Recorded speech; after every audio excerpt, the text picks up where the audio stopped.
they're on.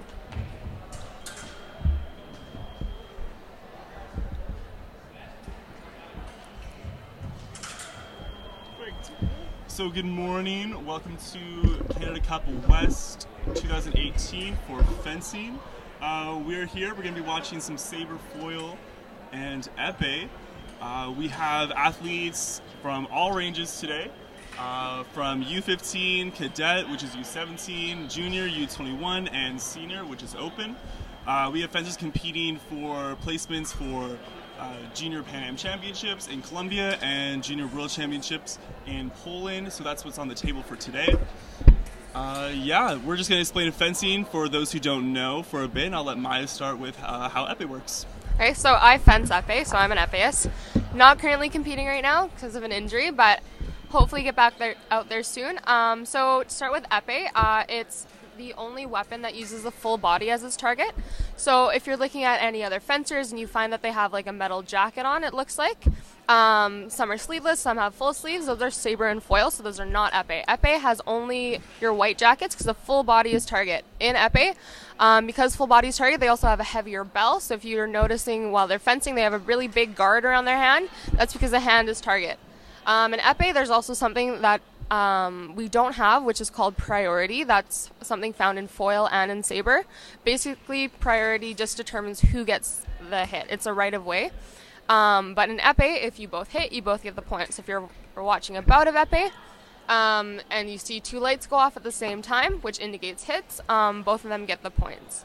I'm going to switch it over to Cam so he can talk about Saber. Yeah, absolutely. For Saber, we're looking for people with metal jackets going all the way down to their sleeves. They have a slimmer guard than épée, and Saber is a little quicker, a little faster than the other ones. Saber, we do have priority. So what you're looking for is when people are going forward and hit someone, that's usually what they count as a point. So the sleeve, the arm, and the head are all targets, so those are where people are going to be hitting mostly. As I said before, it's really quick, lots of fast footwork, lots of parry ripostes, but yes, priority is the main thing in Saber. You're looking for someone who's going forward, and if they hit, it's most likely going to be their point. If they don't, they're going to be retreating back on the piece. So that one's a little tougher to watch, but I'm sure you guys can help you out with that. The last one is foil. Foil is a mix between, I would say, Saber and épée mostly. Yeah, it's a good in between. Yeah, we're looking for people that have metal jackets, but only to the shoulders. So all of the arm is off target, so if a fencer hits there, it does not count as a point. Foil, it's pretty strategic, fast movements when there's lots of action happening, but the same thing with épée. You're looking to hit to the point, somewhere in the chest area, still lots of parry ripostes. Yeah, so those are what we're going to be looking at for today. We'll kind of explain lots of the rules as we're watching, just so it's easier for you guys to see what's going on instead of us just explaining it. But other than that, yeah, these fencers here today, they have fenced each other lots of times, so you're going to see high intensity for sure. They're all competing for those points to make the team. They have a competition next week, most of them, who are running for national team in Kansas, I believe, so they're trying to get it up with points before then, so definitely high intensity today for sure. For reffing wise, you're going to see the ref stand right in the middle of the piste. Before they start fighting, they're going to say en garde, prêt, aller, and that's basically the same thing as ready, set, go. Yep, just en garde, prêt, aller. It's basically in French because most of fencing originated in France, Italy. That's kind of where the bulk of the sport came from. So most of the commands you're going to hear, or most of the refs are going to be speaking French while they're conducting a bout. So en garde is their en garde position, which is basically knees bent, back straight, ready to fence. Et vous prêt, that's just the ref asking if they're ready to go. If they are, they don't say anything. And then aller just means go. So once the ref says aller, you can also see from his hand movements how he's going to conduct the bout. But once the ref says aller, they start fencing, and then if the ref says halt, he puts his hand up. They have to stop because someone either got a point, stepped off piece, something happened, so he has to stop the bout and reset it. We also, it's kind of the same as soccer in some ways. We do have a yellow and red card. So yellow card you've seen about, those happen quite often. That's just a minor offense. If you step off the piece sometimes, if your wires don't work, then you would get a yellow card. If you start before the ref says on guard parallel, that would also be a yellow card. For red card, that's usually a repeat minor offense, and a red card is a point for the other fencer. So if my wires don't work 2 times in a row, that's 2 yellow cards equals 1 red card, and that's a point for another fencer. If you get pushed off the piece, that's also a point. For a black card, that is much more serious. Hopefully you don't see any black cards today. That is a huge offense, and they'll get kicked out of the tournament completely. And that's not what we're looking for today. We're looking for some good fencing, not black cards for sure.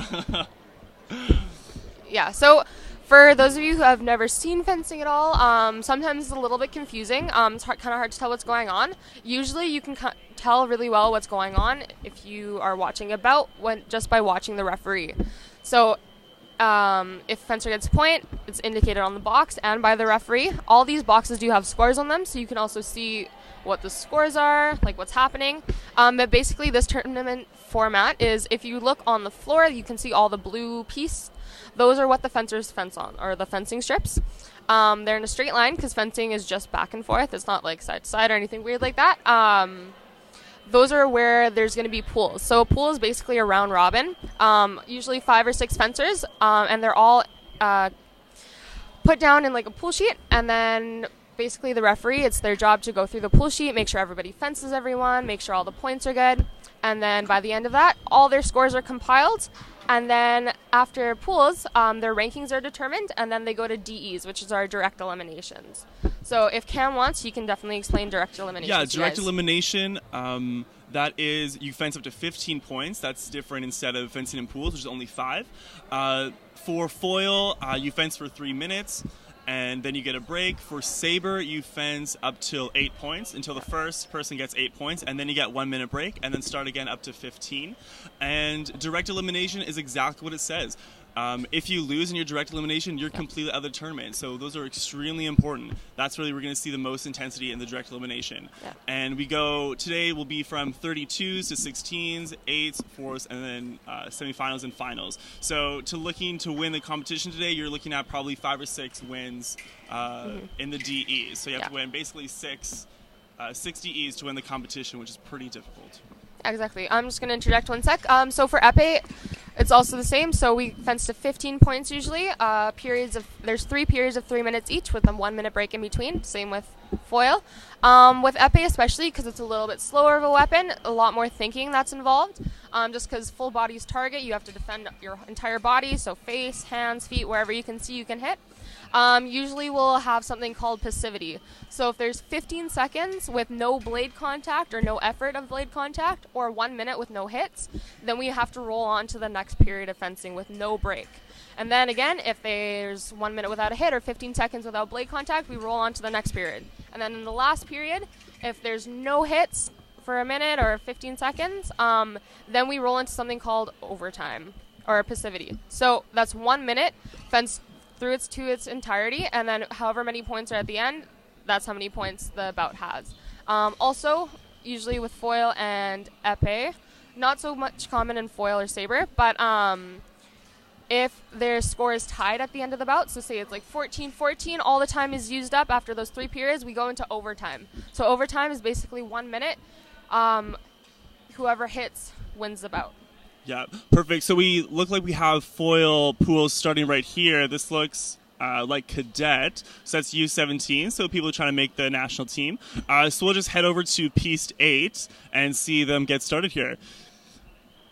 So you can actually see one of our own Manitoba fencers here. He's right there in the blue socks. That's Noah. He just finished fencing his other event. A lot of these kids in all the events today, just because it's a Western Cup, it's not completely national event. A lot of them are in like 3 or 4 events. So it's really nice to fence as much as you can. So see we have the fencers test each other's equipment. Our ref, Misha Sweet, he just double-checked to make sure their equipment passed in the armory. So before every competition, we have to hand in our gloves, jacket, mask, swords, all to get tested to make sure they're appropriate for the competition. Yeah, so if you guys see that white light that just went off, that means that there was no hit. It did not count because it was off target. Yeah, we're just looking for red and green here today. So if you watch, foil's a little bit more intense. If you guys see Saber at all later, you'll notice it's a little bit faster than that. But foil's pretty good middle ground. If you see that white light again, off target.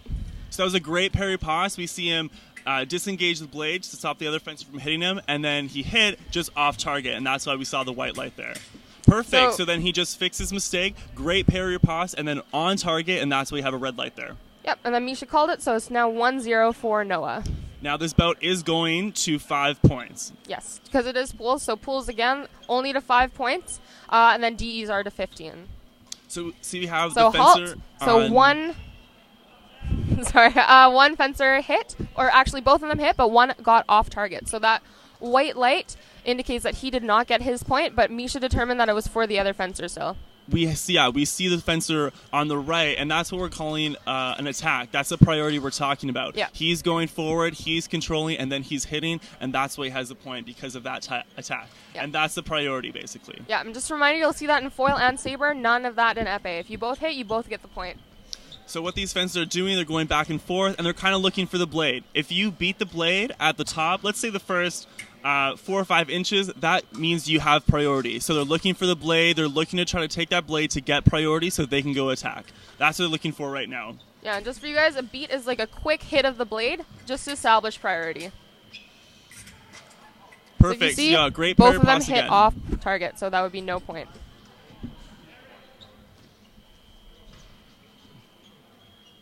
So you have Noah on the left. He's attacking. He's going forward. Oh, other fencer beats the blade. Lost priority. Now fencer on the right has priority.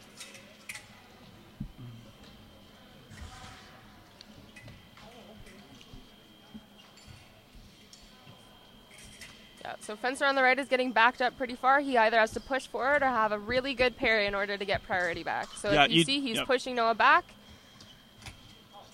And it would be the other fencer's priority because he was the one moving forward. Yep, you don't want to be pushed off the piece. If you push off the piece, that's a point for the other person. Yep.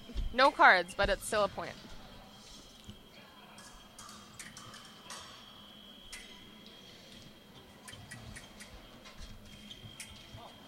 Perfect. So that it would be the fencers on the right.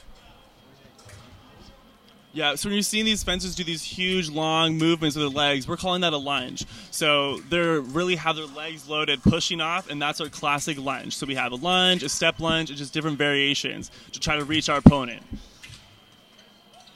Perfect. So that'd be a parry or pass. Perfect.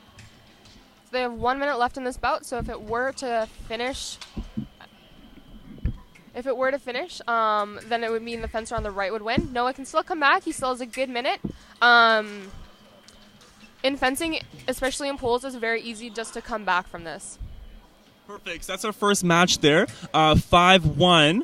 And we'll see some more coming up. Yeah, and if you guys notice, at the end of each bout, they salute and shake hands. Fencing is a very polite sport. They're very focused on like chivalry, whatnot.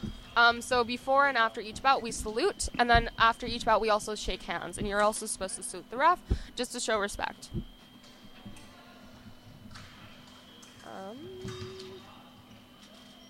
Perfect. So we'll be coming right back to you live with fencing, but we're going to take a quick break.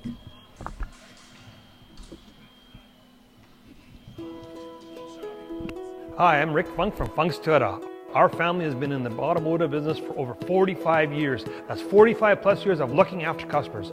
We have a top worldwide recognized product that we are proud to be a partner with Toyota Canada. Every new and used vehicle is negotiable when it comes to purchasing your vehicle here at Funk's Toyota. Our staff of many years is very knowledgeable and will help you, not force you with your buying decision. There are no hidden fees and no pressure tactics. Not only that, we promise what we deliver and have one of the best used vehicle warranties in the business. Our staff love to serve, and you will feel like family after your first visit. We are not perfect, but we love to please here at Funk's Toyota. For those of you that have experienced our Funk's Toyota family way, please share it with others and like us and share us on Facebook. We are proud to be a sponsor of the Manitoba Amateur Sports. Visit us online at www.funks.toyota.ca.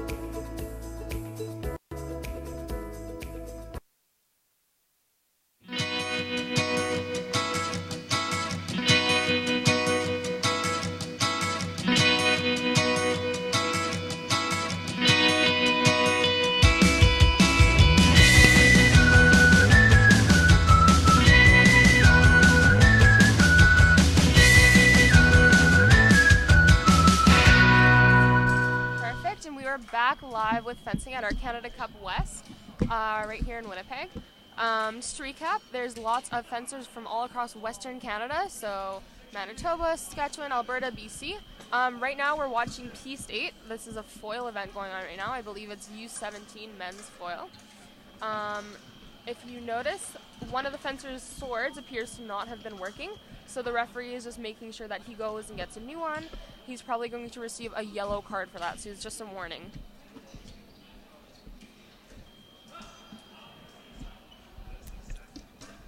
Perfect, so as you can see, he has his yellow card out of his pocket, the referee in gray, and he's testing his other sword to make sure it works again, and he's received a yellow card. So the referee has to mark that on the score sheet for their pool, their round robin, and then it's also indicated on the box, which is the little scoring device right in the middle.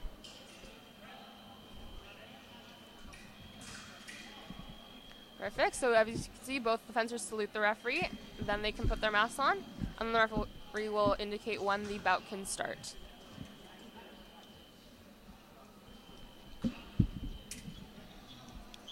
So we have fencer on the right. He's taking priority, and now we changed it. Now it's back on the left. So Stakoi is going forward.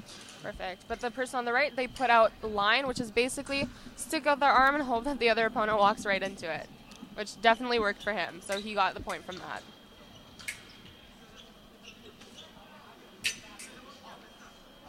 So off target there, no point for anybody.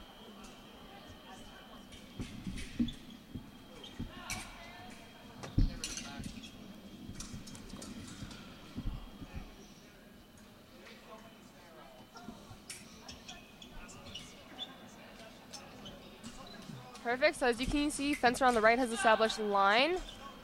Oh, now he's going forwards. And now 2 lights were scored, but it was a tap on the right because he was moving forwards.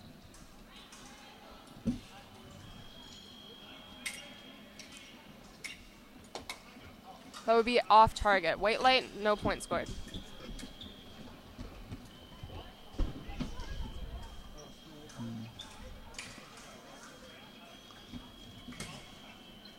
So Stakoi makes a good attack, pushing all the way to the end of the piece. Didn't manage to hit his opponent, but still good lunge at the end of the piece.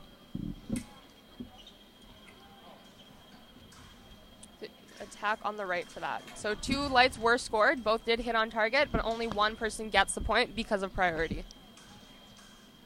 So it's essentially whoever attacks first or parries / blocks the blade last. That was a really nice hit on the right. He was kind of trapped at the end of the piece, but he managed to get a point out of that.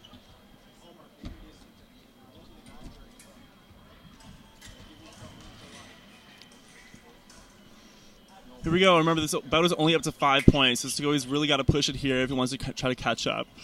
Good defense, good leg movement there, so he has priority now, pushing forward. You can see he's a little more energetic now, starting to work harder. Oh, unfortunately, that was an off-target light, so he does not get the point for Good that. attack right at Zia. He's looking for that red light, though, not the white one.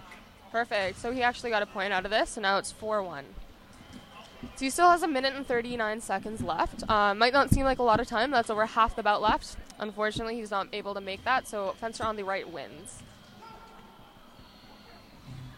Perfect. And as you can see, the fencers, they saluted, they shook hands, and now it's on to the next bout. So referees just writing the score down. Fencers are starting to hook up. So basically, what fencers do when they hook up for their bout, they have to plug themselves into something called a box. Basically, that attaches them to the electric scoring box right in the middle of the piece, which allows them to register hits whenever they hit on the metal jacket, which is foil target area. So as you can see, the fencer in front of us, Guo, he does have that dark gray kind of sleeveless vest on him. That basically indicates his target area. So if anyone hits outside of that area, that's why the white light comes up. So as you can see, the referees, he's testing their blades, making sure that they're all good to go. And then they test lames to make sure that their target area is working. You don't want to have to fence someone without a working lame, which is that dark gray jacket there.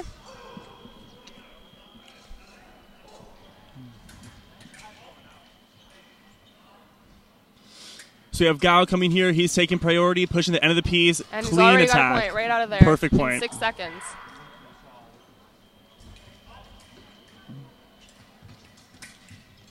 As you can see, we do have fencers of all skill levels, some a little higher skill, some beginners.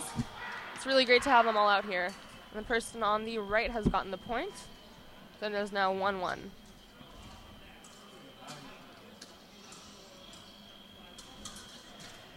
So as you can see, foil has some slow moments, but it also has fast bursts of energy.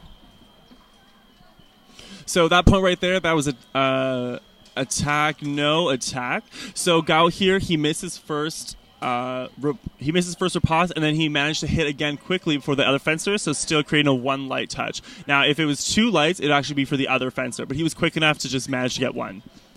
So he got another one. He pushed him really fast, really hard to the end of the piece, and he is able to get a point from that. They're starting off a little slower. Fencer on the right has to work a little harder now because he's behind. Guo is definitely taking advantage of that, staying back a little bit more. Perfect. Perfect. So that's what we're talking about, priority. He's going forward. He's in charge. 2 lights scored. Doesn't matter. Gao's getting the point. He had priority. Same thing here. White light, no point. So it's already 4-1 and less than a minute of the bout has passed. Perfect. Attack tush, 1 light red. That's what we like to see. Nice, clean fencing, good lunges, and that's all you need sometimes to win the bout. Yeah. Perfect. And we can kind of go just behind this bout on piece 8 to the piece just behind it. As you can see, the referee is testing their weapons. They're going to salute each other, salute the ref, test their jackets. Now, this should be a good bout. These are both Manitoban fencers, so they will fence each other probably 5 or 6 times a week, fencing each other, so they kind of know each other's strategy. So it should be a pretty good bout. Unfortunately, we can't see the lights, but if you watch the referee's hand, usually when his hand goes up on the side of the fencer, that means that fencer has been awarded a point. So you don't always need to see the box. You're just watching what the referee's hand signals are. Yeah. Perfect. So it appears to be 1-1 on the bout behind piece number 8.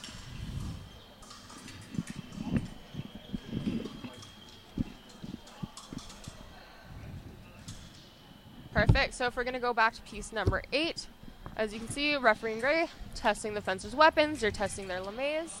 The fencer on the right from the last bout stayed up. Sometimes that happens when it's a smaller pool, just because you want to get through as quickly as possible so they can get right to DEs.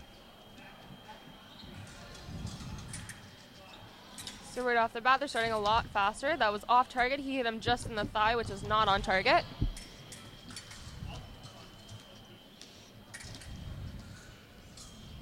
Lots of back and forth there. As you can see, sometimes in foil, they can get really, really close together and they're kind of jabbing at each other.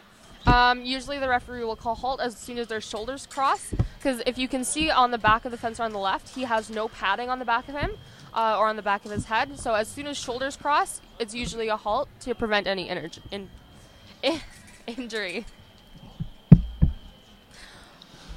So fencer on the right here making a good attack, pushing forward, pushing slowly, getting priority. He missed, so now the other fencer has priority. White light, no point. Target.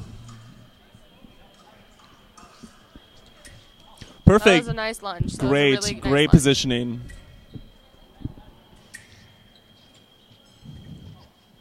So we have a good attack here. From the right, kind of Daramon. That's what we call moving around the blade. So he just moved around the blade perfectly and scored a point.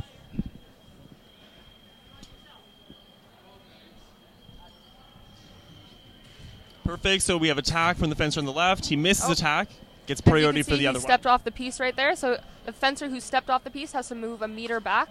Or actually, the fencer that did not step off the piece moves a meter forward, and the fencer that did step off the piece has to make up for that. So if you're near the end of the piece and you step off because of that, then your opponent does get a point. So sometimes in fencing, if you saw where they paused right there, they both thought that they got the hit. Sometimes if you don't hit hard enough, the hit will not register. Yeah, so the fencer on the left took advantage of that. He saw there was no lights, quickly made a quick hit, 1 light, easy point for him. So it's always good. Pay attention. Hit until the referee says halt.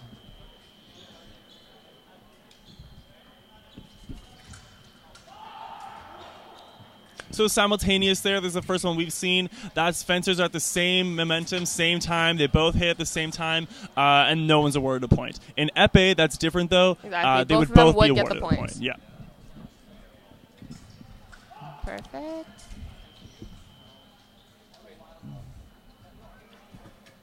Perfect. Just while we're waiting for these guys to reset, we'll be right back with you with live fencing, but we're just going to take a quick break.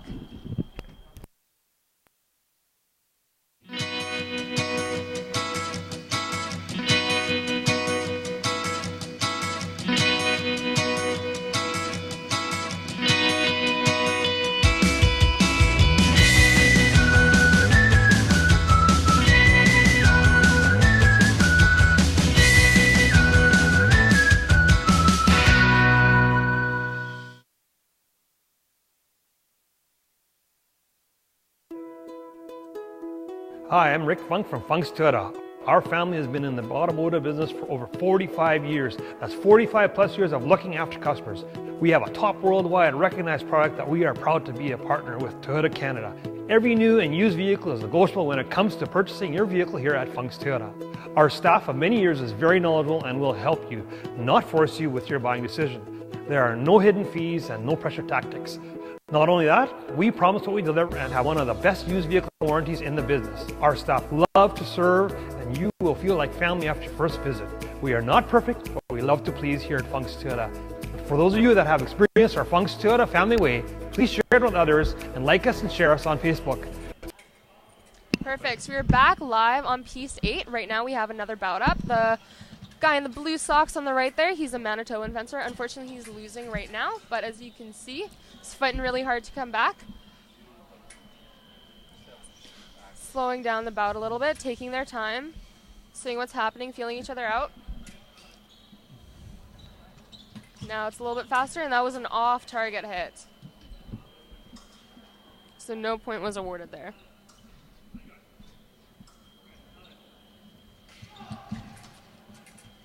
Perfect. That was a beautiful parry pass. Nice and clean, direct hit, one light.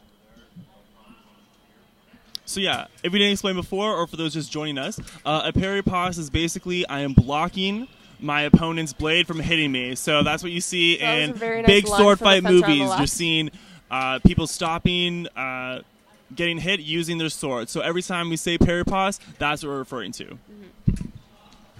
That was a very nice lunge from our fencer on the right.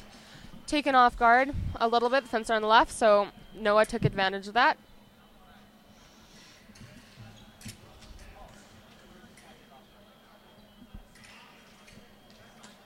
So even though there was one red light, the person with priority had an off-target light, so that no point was awarded. Perfect. Easy attack. Push forward. He had priority. Nice strong lunge to the middle of the target, and awarded a point. So as a parry pause, block the opponent's blade, and then hit directly, causing one green light for the fencer on the right. Yeah. So in fencing, if you have to tie your shoe, fix your blade, whatever, you do have to ask the referee's permission before you can do so. Just again, kind of keeping with the respect and whatnot tradition. Exactly the same reason why we salute before and after a bout and shake hands. So we see 2 beats of the blade, so he's definitely gaining priority. 2 quick beats, then a quick lunge, and that awarded him a point. And that was the end of the match there. Really clean fencing from Gao today. Yes, that was a very nice bout. Usually foil bouts are around minute and a half. They don't usually take the full 3 minutes that they're allotted. If we see épée a little bit later, you'll notice that they do take a lot more time just because they have a lot more targets to defend, and Saber is usually much faster. Perfect. So both of the referees are just trying to call up their fencers. They'll either call them by their last name or they'll call them by numbers. So on that pool sheet, if you can see where he's writing down, all the fencers do have numbers assigned to their name. So a referee will either call like 2 and 8, for example, or they'll call them by their last names. So here we have Gao coming up to the piece, and then also followed by Wilson on the left. This should be a pretty good bout here. Just waiting for them to hook themselves up to the box. If you can see, they're clipping a little wire to the bottom of their mask. That part of the mask is called their bib. It does have conductive properties, so that it keeps the target viable. So if there was no conductive metal on the outside of their bib, that would block target area. So that's why they have that big gray strip on the bottom of their mask there. So here we go. We're They're seeing saluting. fencers salute. That's the beginning of every match. And They here we salute go. each other. They salute the ref. Clip their masks on. And then they're ready to go as soon as the ref lets them. So Wilson with priority, making a pretty aggressive forward attack. Lunge, but it was parry pass by Gao here. And perfect direct attack with a lunge. Awarded him 1 point. It'll be very interesting to see how this bout goes. Oh, that Same. was a So very nice before hit. Wilson, you try to see him flick. A flick is a pretty difficult move. You're trying to flick your blade all the way around to That hit was a the very back nice hit of your by Wilson. opponent. So it takes a lot of strength to whip that sword all the way and hit the back of the other fencer. Yes, but a really good absolutely. technique if you can master it. That was a very nice hit by Wilson. He got kind of caught back there by a Guo, but he managed to get around his blade and hit him.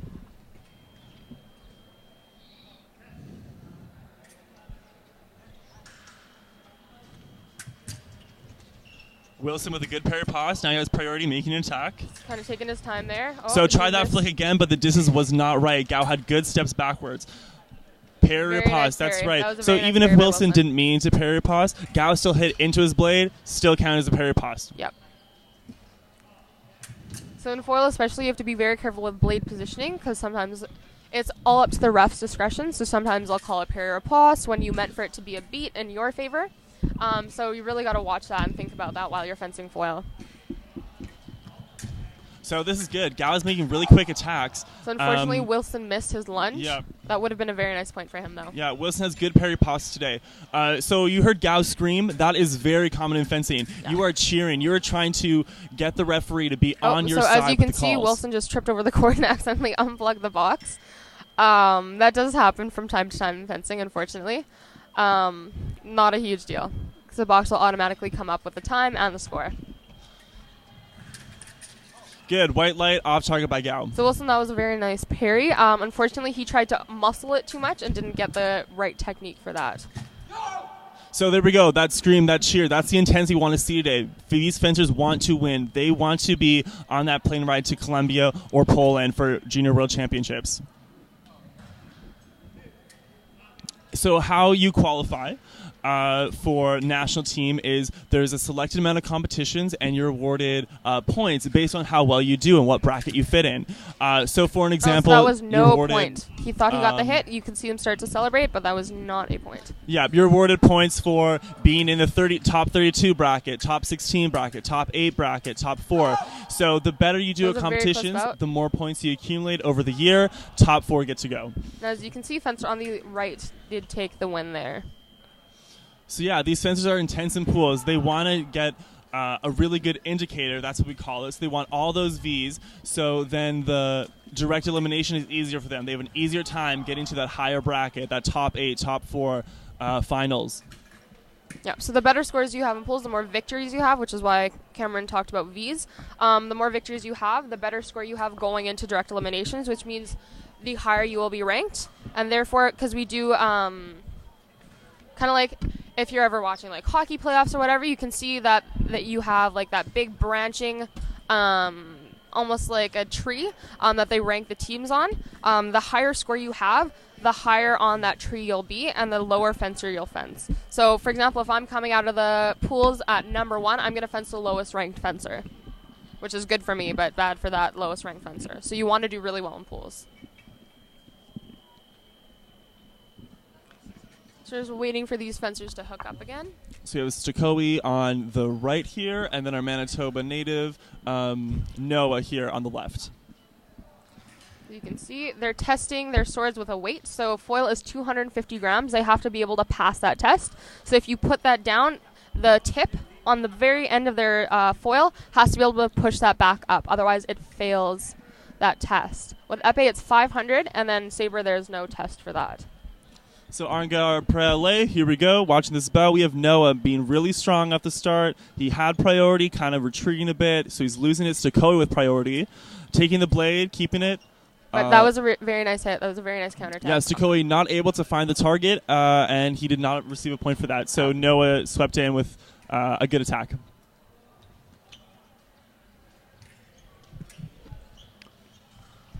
See, Noah's kind of pushing. They're both feeling each other out, seeing what's happening. So both trying to parry pause, both trying to attack, not successful. That was a very nice point by Noah. He took advantage of the fact that Sukoi was off balance, stepping backwards, and took advantage and did a really good lunge there. So that is the second point for him. That was off target from Sukoi. No point awarded.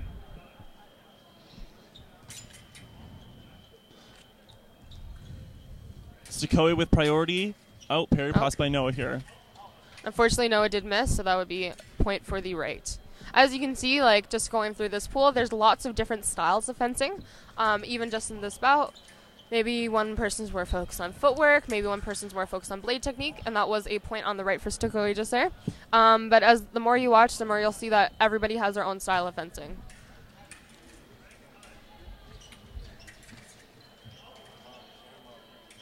Sukoi retreating near the end of the piece. Oh, that was a very nice hit. He did turn around, but that is totally okay because he turned after the hit. So he wasn't pushing past him in order to get the hit. Yeah, beautiful parry pause by Sukoi. Even at the end of the piece, he still managed to sit into his legs, put a strong parry pause, and find the body. So it was a very nice hit by Noah. They got kind of caught back and forth there, but Noah was able to get out of that. And now it is tied 3-3. That was a very nice parry pause. Finally found the body right in the center of the target. So just a reminder, bouts do go to 5 points. So here we see that that was considered a parry riposte. So Noah kind of hit into his blade, parry, and then riposte, scoring a point for Sukoi. Yeah. So it's now 4-4. Probably the closest bout we've seen today, and unfortunately Noah did not get that. That's what we call a mal parry. So we see that beautiful movement. We see that parry pause. Unfortunately, it was not strong enough, and Sukoi was able to go through, awarding him a point. Yeah. Perfect. So fencers salute each other, shake their hands, and then they are off the piece. Yeah, this pool's going by pretty quickly. Some tournaments you're waiting a long time. Yeah. You're waiting an hour. Sometimes you're waiting an hour and a half to fence your next bout. So you really always got to be sharp. You never really know when you're going on. So that's a big mental part of fencing is waiting here the whole day, and then when it's time to fight, you're ready to go. Yeah, exactly. This, as far as tournaments goes, is a lot on the smaller scale. This only is Western Canada. In Canada, fencing isn't super big sport. It's definitely up and coming, I would say, but it's definitely not where we would like it to be. If you're ever like in the States or you watch maybe an Olympic tournament, there's definitely a whole lot more fencers. For any like American competitions or any of our bigger like national events, there's usually a couple hundred fencers at any given moment in the gym. This is pretty small scale as far as tournaments go. Absolutely.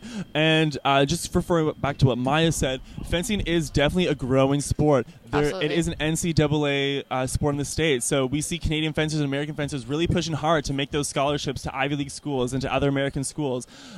Internationally, it's pretty large in South America, and you see countries that are good at some weapons but not others. Take Cuba, great at épée. Yeah, absolutely. Fencing is also huge in Asia and European countries as well, so that's where lots of the competitions are. So here, going back to piece 8 here, I believe that's Pan on the right, retreating, and then we have a beautiful attack right to the target again, catching Pan off guard.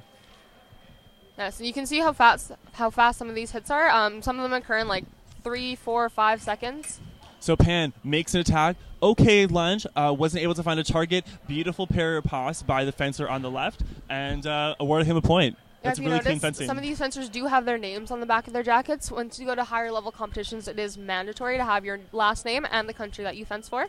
But some of these, maybe beginner fencers, or they have to get a new lame. Don't know what the reason is, but sometimes they do not have their name on the back of their jackets. On some of the fences, you'll see 4 maple leaves. So that's also required when you go to competitions. That same word Canadian too. Absolutely. So here we're really focused on the end of the piece here. Pan's got to do some good defense, which he is. He's finally getting priority, pushing forward. He has his blade close to his body so he doesn't get beat on. That's what he's doing. He's want to keep his priority. Scored a white light, no point. As long as he can find the target, he can definitely come back from this. There's still lots of time. Only 2 points scored in the entire bout. That was a very nice hit by Pan. So even though he didn't have priority, he was fast enough that the fencer on the left wasn't able to make a touch. And he got the point. So Pan here taking priority for the first time in the match. Tried to do a flick, was not strong enough. Both did miss. Oh, white light. Off target. So I believe he got him right on the upper thigh, just off the jacket. Perfect. So we see 2 parries there. No one's able to hit. Everyone's blocking with their foils. There are lots of blade circling. That's the reason for that is so that no one can get a beat on your blade. It's also hard to see where your opponent's going to hit. Absolutely. It's kind of a surprise. Yeah.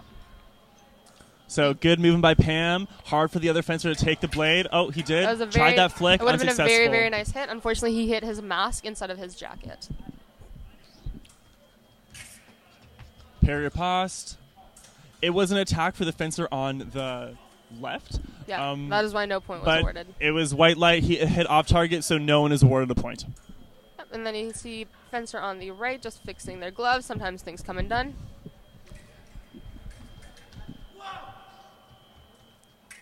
So beat, getting right priority. Out there, beat, another beat. Circling the blade. Tried that flick to the arms. Unsuccessful. He's getting pushed back all the way to the back of the piece. Good. So again, we're seeing Pan. He's being much quicker than the fencer on the left here. And he's doing very well defensively. That's the only way he's got his points so far.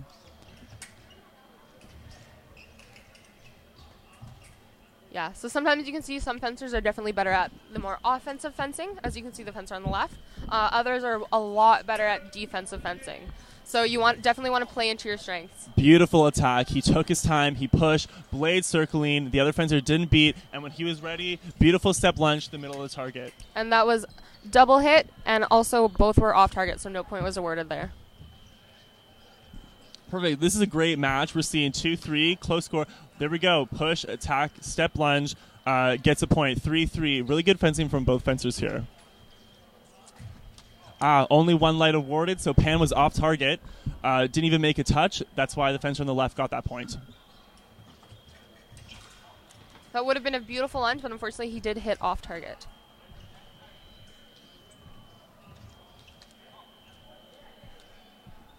So here, Pan's got some defensive work to do. He's right by the end of the strip, so he's going to be more assertive, trying to push himself back from that line. If he goes past that line, game over. Very nice bout from these two. And then they salute and shake hands, and we're just going to take a super quick break, but we'll be right back.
So welcome back to Canada Cup West 2018 here in Winnipeg. We are switching over to épée, so we just watched some foil. Maya is the épée here, so you're going to be hearing most of her voice coming up. Just a reminder, épée is all body. That's what we're looking for today. So we're looking for fencers touching toe touches, knee touches, thigh touches, mid-torso, arms, head. Everything is a target, so fencers are really being careful not to get hit. It is a little slower than foil, which we've seen before, but there is lots of strategy still involved. You're waiting for fencers to get that perfect distance so they can touch first. Perfect. So it looks like they're starting their pools. I believe this is under 15 épée, so it's a little bit lower level épée right now, but as the weekend progresses, we'll see a little bit higher level épée. We do have senior and junior tomorrow, I believe. U17 épée, I believe, happened this morning. So yeah, right now, most of these fencers are from Manitoba. I believe all of them are, except for 2 or 3. But yeah, it's a really good opportunity for like younger kids to come out, have some fun. It's really nice that it's in Winnipeg this year, so a lot of kids that normally wouldn't be able to go to tournaments like this are able to make it out and have someone new to fence. So right now we have Hope just on the left of the piece. She's just waiting for Brian, who's on the right, to get his equipment checked. For épée, to check the blade, they test the travel, which basically means you have to push in the point a certain amount before the light goes off. So we want that to be uniform. It's 0.4 millimeters. So they test that with a gauge. And then, as you can see, he's checking where his wire plugs in just at the end.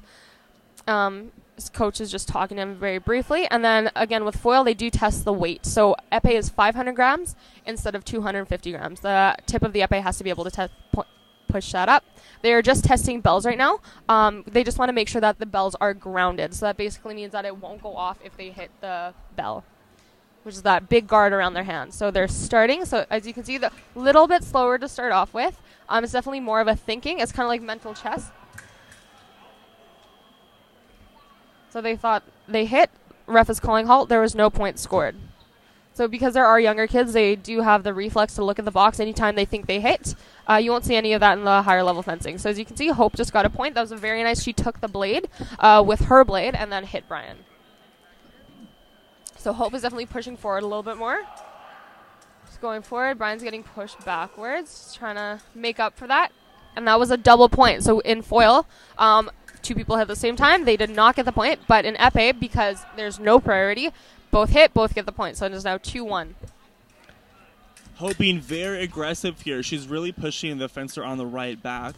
A lot of times you don't see that in épée. Sometimes they're waiting in the middle a bit, and it's not as fast as movement, but Hope's really taking advantage. Yep, so right there, that very last point, Hope had taken Brian's blade, but he disengaged to hit her, and he just did that the exact same way for this point. So it's now 3-2 for Brian on the right. So Brian's being a little bit more aggressive. Hope's starting to move forward a little bit more. There's lots of blade contact. You find that especially with the younger kids. They want to know where the blade is at all times. Higher level épée, usually there's long stretches where there's no blade contact or hits. Now in épée is different from the other weapons. I guess foil has it too. There is a French grip, and the other grip, Maya, is a pistol grip. So the 2 grips, as you can see, I believe Hope has a pistol grip and Brian does have a French grip. The French grip is a straight handle, so it basically gives you a little bit more reach. But pistol grip is shaped almost like a pistol, which is why it's called a pistol grip, and it definitely gives you more control over the blade. So it kind of depends on which you would prefer. Yeah, so we have a bit of a break here in between bouts of this setup. Just talk about fencing more generally as a subject here. Fencing is great for basically everybody. We don't have Literally a generic anyone body type. So you look at volleyball players, they're all almost at that 6-foot mark, and you're looking at gymnastics who are smaller, 5 feet. In fencing, you can be any body type. You can be any size. You can be any quickness, any agility, and it's a lot of mental capacity. So you're Absolutely. really trying to out-trick out-trick your opponent. So this sport is for anybody and for everybody. We have people who are 10 years old here, and we have people who are like 60, 70 years old still fencing. This is a sport you can enjoy for your whole life, and everyone can enjoy. Absolutely. Perfect. So we have Hope hooking back up. She just switched sides there. And we have Helena on the other side. So these are, interestingly enough, I coach both these kids at my club, so it'll be nice to see them fencing at a national competition. So we'll see how this goes. They also fence each other a lot. probably at least a good couple times a week. So it'll be interesting to see how they fence each other in an actual competition. Yeah, and this is really good practice for our younger fencers here as they move up into the national, international level, really getting good competition experience and know how to compete and think on the piece by yourself.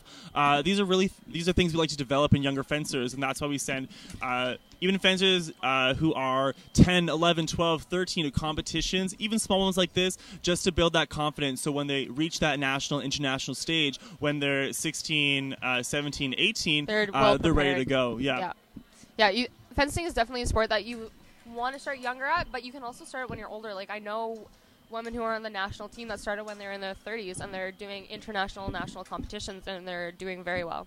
Okay, so it looks like this bout is starting. Again, you can see the different styles of fencing. Hope is definitely taking a little bit more control of the bout. Helena's a little bit more aggressive, I would say. Hope is slightly taller, so let's see if she'll use that advantage here in the bout.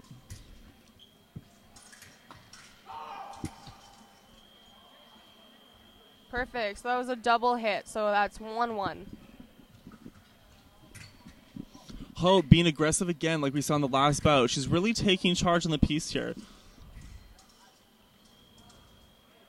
Lots of blade contact. You can Other see. fencer. Okay, yeah. Oh, and that was Hope's hit. She got Helena right in the mask as Helena tried to lunge but missed.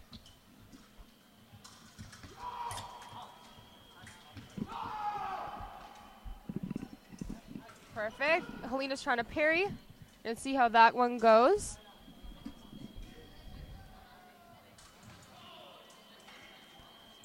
So that was a double hit, so it is now 3-2 for Hope.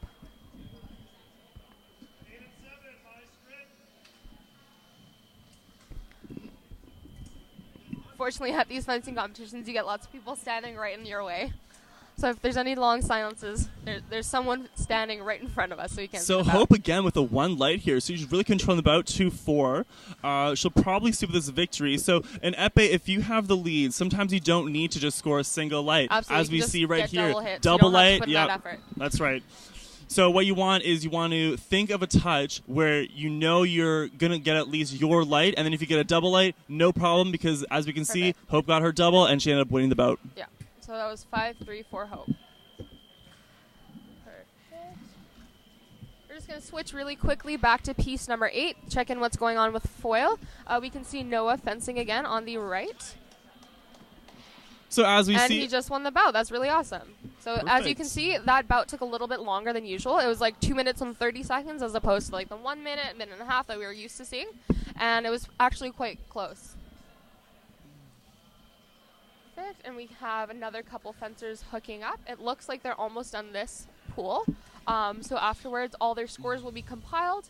Their rankings will be determined, and then they'll go into their direct eliminations afterwards. That's right. So you see all the fences huddle around there. They're making sure the bouts that they won have been noted down correctly, so when it's submitted, they're not getting gypped of a bout, and they're checking every single point. So with the indicator, with lots of people, you want to make sure that if you won 5-2, that 5-2 is written down, because even one point can make the difference between getting to the next DE or not, just based on your rankings. Yeah, and it looks like they're starting again, so we're going to head on back to piece number 12.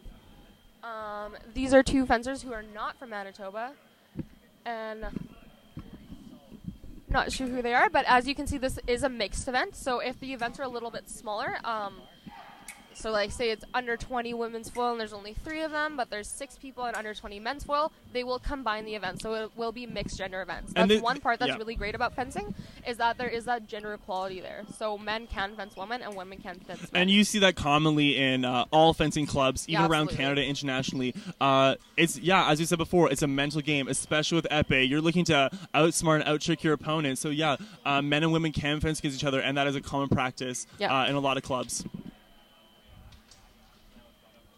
And, of course, when you get to the more elite levels, we're talking national team, that's less of the case just because of the different styles of fencing between men's and women's sports. Yeah. So we see even with Saber, as an example, the footwork in the middle is a lot different. Women are taking lots of fast in and out steps, really trying to out-trick their opponent, make them miss. And then with men, it's lots of strong step lunges in the middle, and then from there. So neither is better or worse. It's just different styles. So here we go, starting the bout here. Perfect. Lots of blade contact. They look a little jittery. Not very common in épée, but that was a double hit, so they both got that point there. And again, especially in the lower level fencer, more beginning, younger fencers, you'll see a lot more nervous movements, just because that usually is their first competition. And there we just saw a hit on the left, so now it's 2-1 for the left. So fencer on the left definitely looks a little bit more relaxed, kind of knows what he's doing. So you got a great strong lunge. The fencer on the left was not able to parry, and on the right just went right through, and that got a single light, tying it up for 2-2.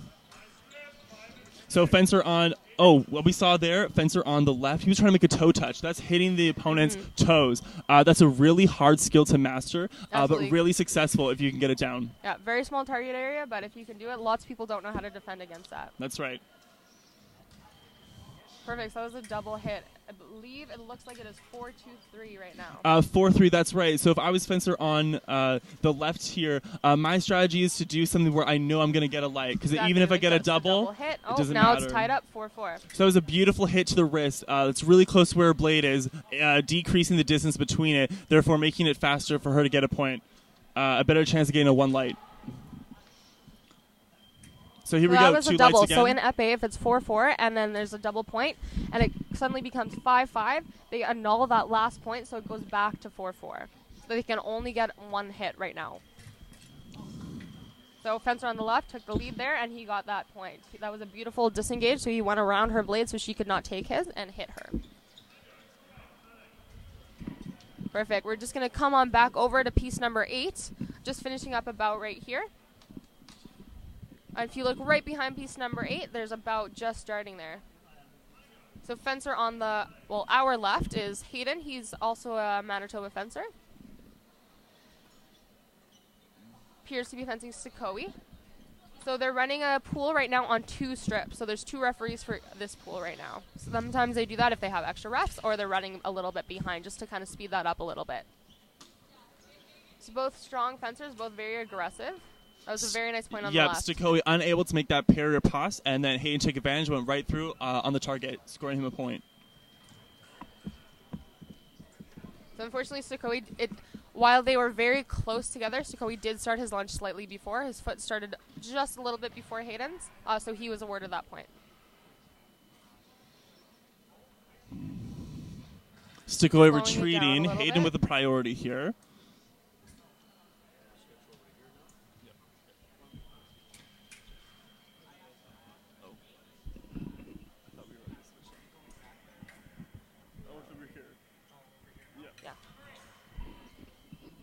This is a very nice point for Hayden, just on our left. So if we're on piece 8 here, we're seeing Wilson hook up. Wilson's having a really good day. We've seen really strong parry or pass from him. He seems really relaxed going backwards defensively and then making good decisions going forward when he has priorities. So we'll see what he does in this bout. He's also very good when they're really close together. So hopefully he can make up for maybe a not-so-good bout last time, but I think he'll do really well. So as you can see, each of the referees just testing his blade with that 250-gram weight, making sure that it passes, and then they test each other's electrified jackets just to make sure that all their target area is working. Just waiting to salute the referee, puts his mask on, hooks it up, they're ready to go. A very strong start from both of them, very aggressive, but unfortunately Wilson did miss his first hit, so it didn't quite stick.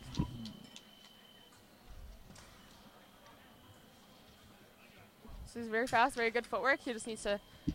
Taking control, really pushing the finish the end of the bout. So it would have been a very, very nice hit from Wilson. Unfortunately, he hit the upper thigh instead of that jacket, so which is very easy to do in foil, because target area is a lot smaller.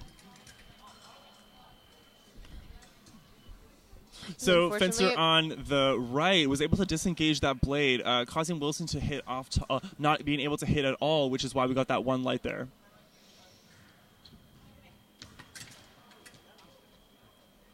So as we said before, Wilson really good at that distance, going back, making sure those parry pass are good. Very good defensive fencer. Yeah, beautiful blade control, but it does not appear that his blade is working properly. It seems that he's hit a couple times without his blade going off. So Fencer on the right has a little pressure. He's right at the end of the piece. And remember, if he goes past that line, he's losing a point, and Wilson's going to be gaining a point. So he's definitely trying to be strong defensively, trying to get out of that end zone. So he doesn't. So Wilson doesn't get an extra point. I believe a third off-target hit in a row for Fencer on the right. That was a very nice hit from Wilson. He's finally getting his groove back a little bit. Yeah, very strong. Fencer on the right tried to do a parry. He was a little late, and Wilson's lunge was too strong and went right through. So Wilson tried that flick again, unsuccessful, but a very good try. Perfect, and that's what we're seeing. That's a perfect beat hit. That's what we call it. So he got that priority, made a strong, quick attack to the center of the body, and Fencer on the right just wasn't ready for it. Exactly. So as you can see, Wilson did come back from 2-2. Unfortunately, he didn't get that last point, but in fencing, especially foil saber, it's very easy to come back from maybe a 3-1 or a 4-0. You can definitely do that. So try that flick again. Épée is a little bit harder just because there is that double hit there. But with priority, it's definitely a lot easier to come back. So it would have been a very, very nice hit from Wilson. Heard his blade hit, didn't seem to go off, so that was a hit for the right.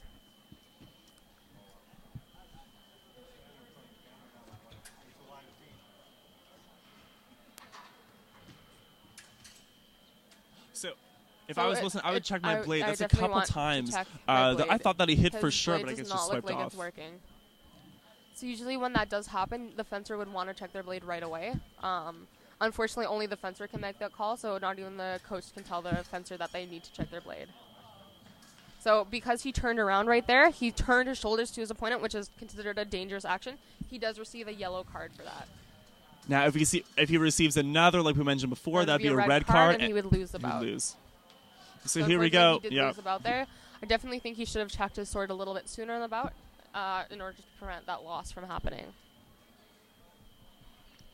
He's definitely the stronger fencer in the bout. Unfortunately, it does not appear that his blade was working. So just while this bout is ending, we're just going to move back over to piece number 12. We see another épée bout going on over there.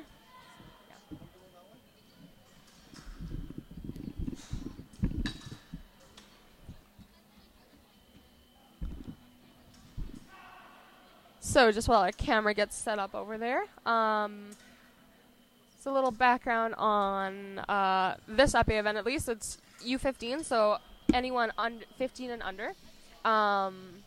So a lot of beginners, it's a lot of their first tournament this year, which is really nice for them. It appears our camera has been set up. So we can see on piece number 12, it is one of our Manitoba fencers, Brian, and then boy with the green socks is not from Manitoba. I'm not too sure where he's from.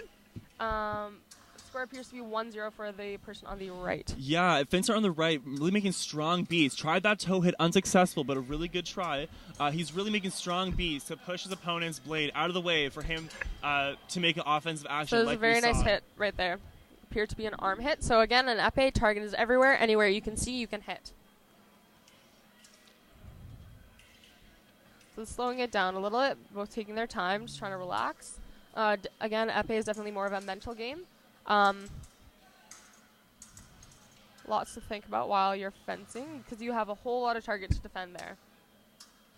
There we have that toe hit. Another toe hit. Unfortunately, he missed, but he did not get that hit. That's a really good skill to keep practicing, especially at this age. So if you can master that once he gets to the junior level, that'd be really good to have that toe hit ready to go with the fencers that work against him. So it's a very nice hit from Brian.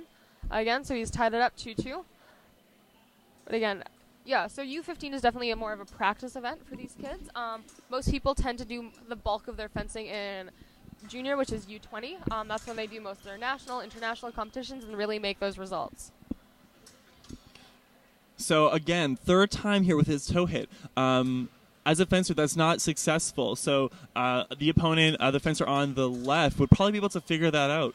So I would mix things up. If he's just practicing, that's okay. Yeah. He seems to still be winning the score, so that's fine. Yeah, so that last point you saw, he he made a fake to the toe hit. So basically, he pretended like he wanted to hit the toe, and then as soon as Brian tried to go and parry, he came right back up to hit him, and that hit was very successful. So it looks like that's what he's going to try and do from now on with that toe hit. But unfortunately, Brian has tied the score up, so it is now 3-3.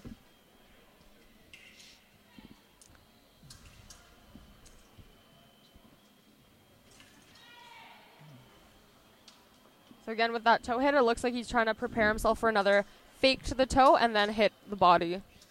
We're looking for épées with so that was hits a very to the nice wrist. flesh. So a flesh and épée, it's a very aggressive offensive action. It's basically not quite running at your opponent, but more of a controlled charge at your opponent, I guess. And it's usually very successful because a lot of people don't know how to counter that, especially in U15.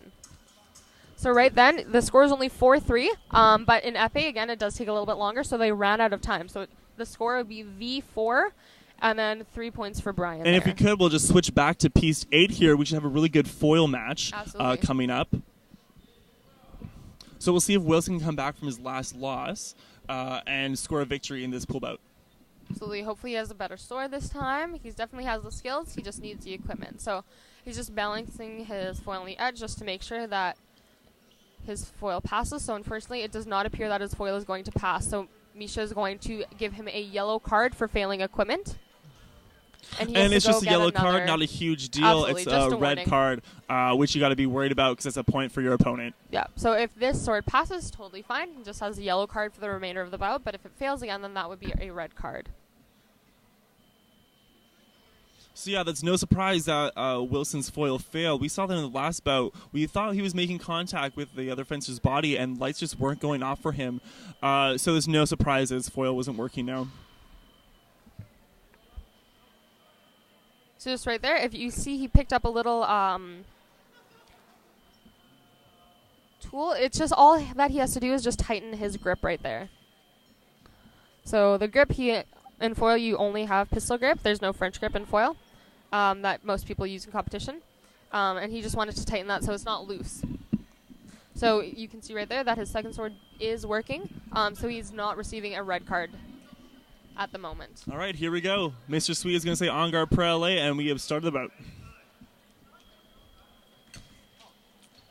So again, this fencer does have very good strong lunges, so Wilson is definitely going to have to push him a little bit more than he normally would.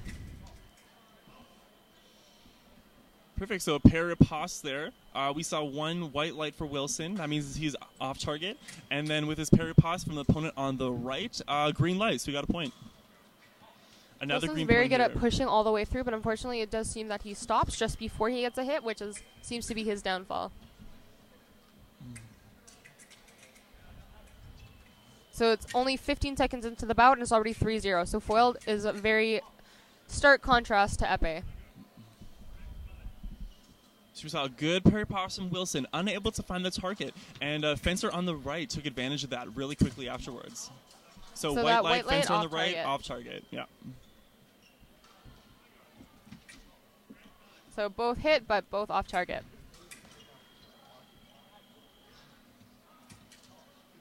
Still off target again. But really good tries. We see him making strong lunges, good choices of distance. He just can't find the target today. There we go. Finally, his first point here. Perfect.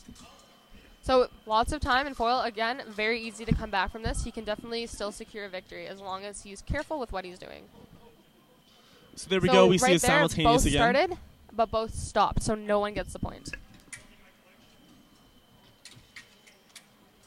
So it would have been a very nice hit from Wilson. Unfortunately, he did hit the leg instead of actual valid target.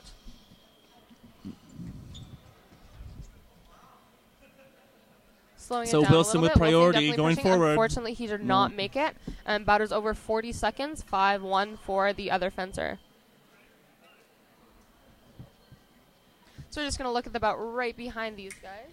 So here you have Pan. Pan is on the right. And then we have our fencer from Manitoba, Hayden, who is on the left. Right. We're not too sure what the score is. Unfortunately, you can't see the score box because its back is to us. Pan with a really strong nice lunge. Yeah. So we can also see Misha just writing the score in. And then when fencers are finished, you can see Wilson coming up to check his scores and sign the pool sheet.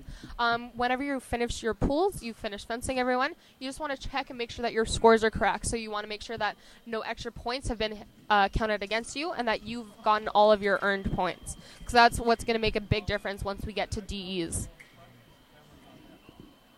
This is a very nice point from Pan. He's definitely come a long way from that first bout that we saw.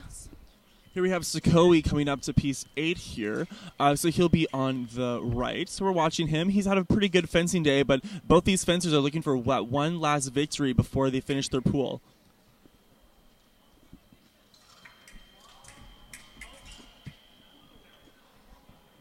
Just waiting for them to hook up and finish getting all their weapons and whatnot tested.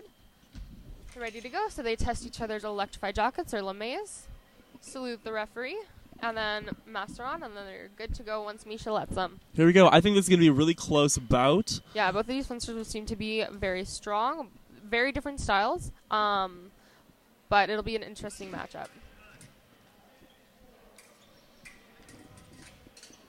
So they're parry pass, good idea, unable to find the target though, from the fencer on the left. Very nice. So there were 2 points scored, but Sakoi was moving forward, so that was his point. And that's priority. That is in foil and saber. Yep. Perfect. Beautiful. Again, an épée. If those were double lights and épée, it would be points for both of them, but fencer on the left did parry riposte, so he got that point there. So it is now 1-1. So they're slowing it down a little bit with a little burst of speed. Sakoi got a very nice point there. I didn't even see that happen. Yeah, beautiful counterattack. That means he didn't have priority, but he was fast enough to hit his opponent without his opponent hitting him, and that's why he got that 1 green light. So that's a counterattack. So fencer on the left. Yep. Tried to make an attack. Off target, white light, no point. So that was a very nice point from Sakoi. Very fast. Took like 2 seconds to make once Misha said alley. So now it's 3-1 in Sakoi's favor.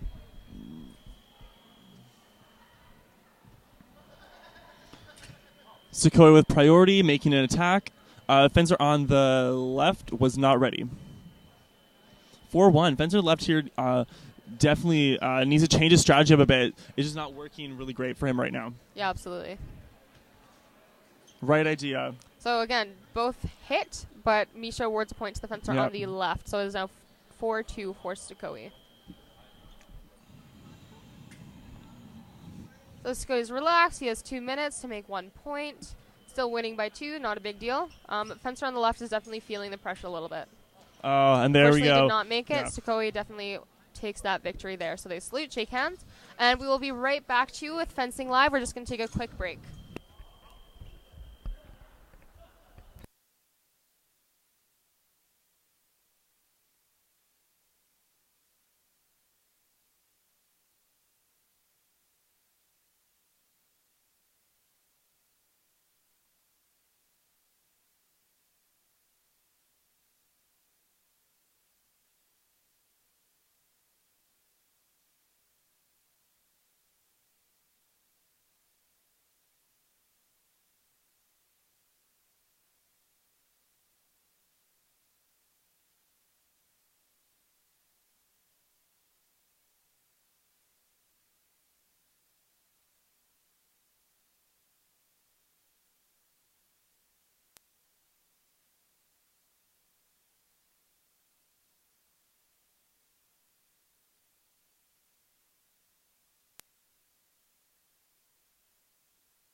we are back live on Piece 8. This is a Saber top 8 bout. So the winner of this goes on to top 4 to medals, and the loser stays in the top 8. So here we have Rathwell here on the left, and we have Jane on the right. So out of the rankings from pools, we have the 4th and 5th fencers. So this should be a really close bout today. Absolutely, yeah. Strong so right parry riposte. Very strong parry riposte from the left. Yeah, Jane went really quickly off the start, made an attack, and then parried by Rothwell. So in and out, Rothwell with priority attack. He did a nice bonge roll to the stomach, and was able to get a point. You'll notice Saber's very quick, and there's no timer on this because they stop at the at 8 points. So whenever any fencer reaches 8 points, that's when they take their 1-minute break, because that's how fast Saber is.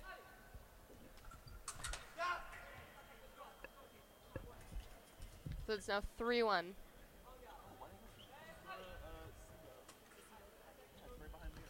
Okay. So very little time has passed. It's already 4-1 for Rathwell.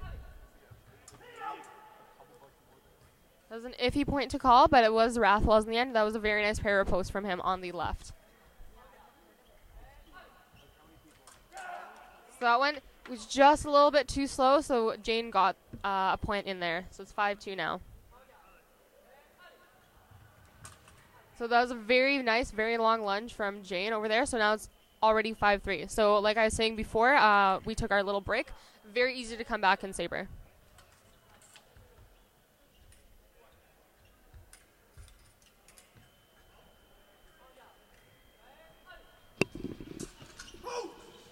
Very nice parry riposte. So we're seeing 2 parry ripostes there for Jane. Rothwell not really sure of the call. Still only 2, so he does have a little bit of a buffer. Nice, Sean. Very good. No, and we have a point for Jane there in attack. Yes! Beautiful parry riposte. Jane is going nice quickly parry. to get Rothwell to tied up. Get that lunge to make him fall short, and then a parry riposte. Jane, good control of his push. So as you can see, Jane was losing 5-1, I believe, and now it's already 7-6 for him. Jane, really good nice in hit. and out. He's nice going hit for in him. and then going back out, forcing Rothwell to make miss. Yep. That's so a really good strength. They got to 8 points, and now they're taking a 1-minute break. That's how their direct eliminations work in Saber. So Jane here, Jane is a younger fencer. I think he's just starting on his national team circuit. So I remember last year he was at nationals in May, and huge improvement seeing him now in November.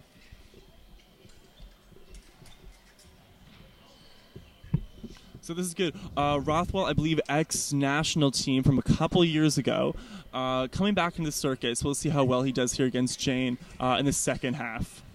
Yeah, absolutely. You can see the fencers are getting a little bit words of advice from their coaches. During this 1-minute break, they are allowed to have water. Otherwise, they are not. The coach isn't allowed to come on the piece and talk to them. And they have 10 seconds left, so they're starting to get ready. Just finishing up talking to the coaches, grabbing some water. And both fencers with similar styles. They're really fast off the hop. Really fast, strong fencers. So that's why we're seeing a really good bout today. So getting ready. Score is very close, 8-6. It could go either way. Jane seems to be coming back a little bit, but who knows if he is able to keep it up in the second half. Very, very nice hit. So we're saying that Rothwell had 2 attacks, so his foot landed first. That was a very good hit by Jane. Very good hit. Very and strong. And then Jane coming back went right in there. Right off the line there. Very good. So just a reminder, DEs are 2-15. Lots of back and forth right there. So Rothwell's head wire has come off, and that's why Jane alerted Mr. Moore, our referee, to stop the bout. That was a really good call by him. He was getting pushed back at the end of the piece, and he noticed that head wire was off, and he was able to stop the bout. Very good.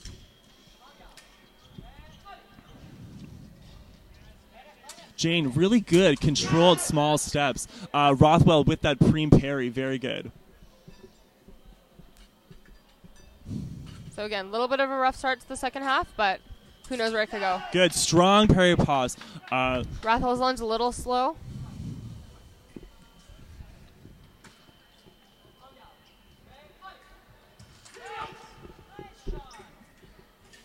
So we would call that attack on preparation. That's the first time we've seen that. Rothwell was able to make a good attack while Jane was preparing to make his attack, and that action only happens when it's in the middle. Very nice hit by Jane. That was a really good clean lunge. Very, very nice parry. Good. We're still seeing that in the middle. Jane is really dominating the middle actions here. He's starting off fast. He's making fast attacks and pushing with good steps, or he's going fast, going back and making strong parry passes. Perfect. So Rothwell unable to make that attack in preparation this time. Both stop, Good. both start. So simultaneous, both fences going in, out, and then making an attack. No one gets a point. Yeah.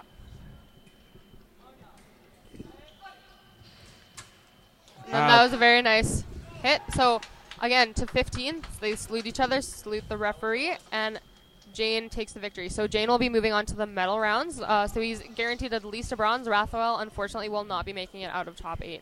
Yeah, so this is for direct elimination. Once you lose in your bracket, you are done for the day. Yeah. And then afterwards, you have to go sign a very small slip of paper just to say, like, yes, I acknowledge a score, I lost, whatever. Just say thank you to the referee. And then they bring that to the DT table, which is a directoire technique, or technical director. They're the ones that are in charge of compiling all the scores, saying who fences who, directing all the referees and whatnot. So they're kind of the whole brains of the operation. And then usually the winner, they'll take the sheet to the DE. So this is our first top 8 bout here. So we Yeah. know Jane's going through and Rothwell has been eliminated. We have a next top 8 bout coming up here. So yeah, we're going to see high intensity matches here. These guys want to make the medal podium. So if they win this, they're guaranteed a medal. So that's why we're going to see high intensity bouts coming up. Yeah, just while we're waiting, it looks like Foil is doing, I'm not sure if they're doing DEs. Yeah, they're doing DEs right now. So we're just going to look right behind piece number 8 to this Foil DE. So it looks Wilson. like Wilson and Gao, I believe. So Wilson on the left and Gao on the right. Not too sure what the score is, but 2 pretty evenly matched fencers. Unfortunately, Wilson did not get that point. We can see the Saber fencers coming up to piece 8 for another top 8 bout. So just while they're getting ready, we're just going to keep looking at Wilson, and I'm not sure who he's fencing. Fencer on our right just got caught at the back a little bit. That was an off-target hit. He's just pulling up his socks because he needs to be covering his legs. So Wilson, again, is trying to push him. Wilson, Off good, target. really good, strong attacks. He just can't find the target today. Yeah. But other than that, really good technique, really good distance. He's just got to work on that point control.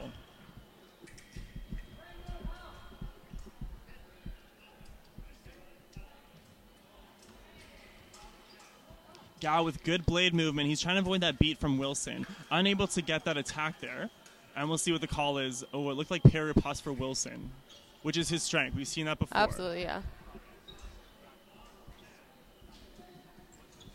Okay, good attack, pushing forward. Tried that flick again. Not successful today with those flicks. Definitely needs to change it up a little bit. Try and really find the target.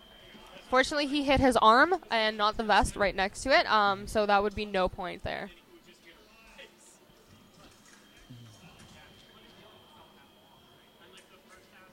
Thanks, Gao lots of looking blade for that contact. blade, yep. So Gao we see That with was a that parry barrier for him. bust, yeah.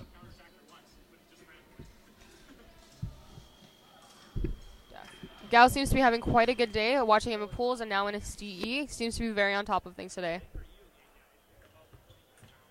Which is good for him, not so good for Wilson.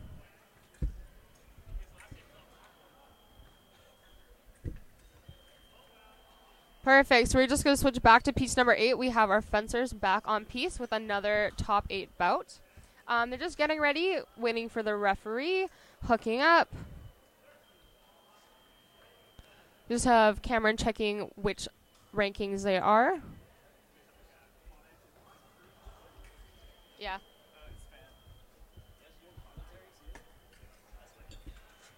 Perfect. So we can see them just testing each other's lamés, making sure everything works. They salute each other. So we have Just Mr. waiting for the Patura referee. here on the left and Mr. Fan on the right. Philip last year, Philip did all of the World Cup circuit. So he was in Algeria, Poland, Milan for competitions, even Iceland. So he's really making that stretch for this year for national team. That's kind of his goal here. Yeah, there's definitely some higher level fencers here. This is a good mix of beginner and advanced fencers. So they have their referee here. They salute each other, saluting the referee. Saber, again, you'll notice they don't have to test their blades at all. The only thing that they're testing is their opponent's lame.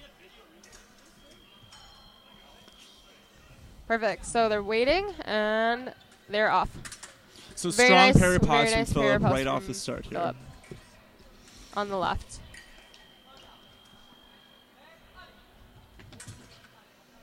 Here we go. Fan coming back with the exact same thing. A nice strong parry pass from the on-guard line. You'll notice that this is going to be a very fast bout. So Fan with a long lunge. slow Philip lunge. able to make miss. Philip with priority pushing forward. Strong attack. Yep. No parry pass. Easy point. Yep. So because Fan did not parry, even though there's two lights there, it was Philip's point because he was the one moving forward. He had priority there. Here we go. Strong attack. Philip hits with point. We don't see that too often in Saber. Point is directly, as you'd see, something in foil. But it seemed to be working great for him. Fan unable to make that parry pass. Philip with a good make-miss. He faked an attack. So in Saber especially, it's very good to make miss because that's a good way, because just because it's so fast, it's a really good way to kind of reset and do another action. So simultaneous, both fencers making an attack in the middle quickly. No one outscoring the other. No points awarded. So we're that seeing the scream same again, thing. especially when it's a simultaneous point. Scream might be able to sway the referee just to see whose point it is, but usually it's a very common celebration. Fan again, we've seen him. He needs to push farther on That was the a very piece. good He point keeps from making. He keeps falling short right in the third quarter line here. Very nice point from them too, but unfortunately they both started. Oh, Philip started first, so that would be his point. Philip again with that point that we saw, hitting straight in the middle of the stomach. Very nice parry Beautiful post by parry Philip. post. So again, already 6-2. Fan can definitely come back. It's hard to say who would be winning the bout so far. So we see Fan is looking for a parry, and Philip is able to change targets. Yeah, That's why it's absolutely. his point there. Yep. Yeah, if Fan wants to get any more points, he's definitely going to have Philip to going push. back. We have Fan with priority here. Very strong push here. So Mr. Patura, he's really trying to get that 1 point down so he gets a little bit of break and keep his lead. So Fan going forward and then stopping. He has a hesitation, and Patura taking advantage of that, causing an attack and being awarded a point. Yep. So now we are at a 1 minute break. Scores 8-3 for Philip Patura on the left. You can see the coaches talking to their fencers, trying to figure out a good strategy for second half of the bout, getting some water. Just while they're on break, we're just going to go to the bout right behind. Wilson and Guo still up. Wilson seems to be continuing the same strategy, pushing, but oh. Wilson with that Very strong nice parry parry from pass Wilson. again. He's been doing very well in that today.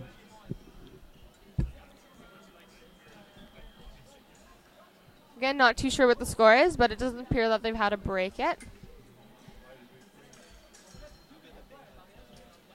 Wilson pushing out to the end of the piece, getting control. No point. That was an point, off yeah. target. All right, coming back to piece 8 here with our top 8 Saber match.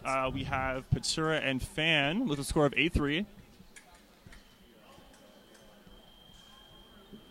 Definitely is possible for Fan to come back if he starts to be able to get those parries. Yeah, we'll see if he changes up his game here after Yeah, his definitely. 1 minute break.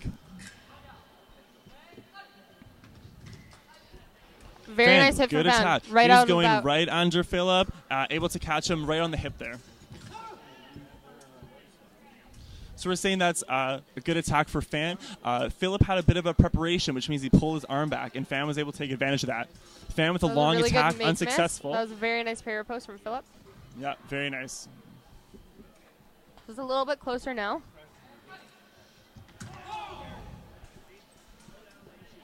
Very nice lunge. Philip started slightly ahead of Fan, so that's why he got that point there. Philip with a definitely strong started attack right off the bat. off Fan the was line. not able to get that parry, so That's that right, would be Maya, Philip's yep. point.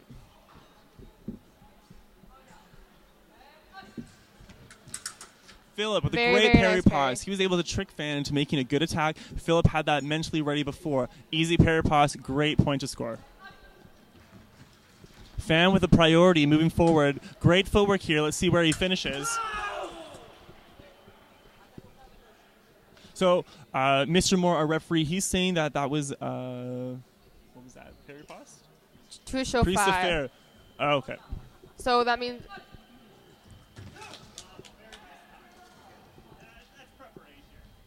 So right now we can, I don't know if you guys are able to hear this, but there are some coaches arguing with the ref right now. But that was Fan's point right there.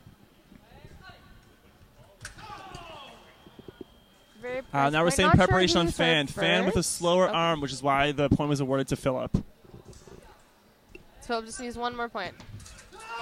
But Fan with a unfortunately really not strong fast enough parry that he pause. finally got that parry in there. He needs 7 points to catch up to Philip. Is doable. Fan with priority. Let's see where he finishes. He has to push all the way.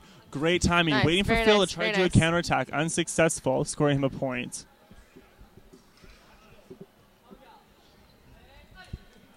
We'll see how that comes. We're saying, Philip yeah, did start first, so he gets that point right That there. Philip is That was a very faster. good bout from these two fencers.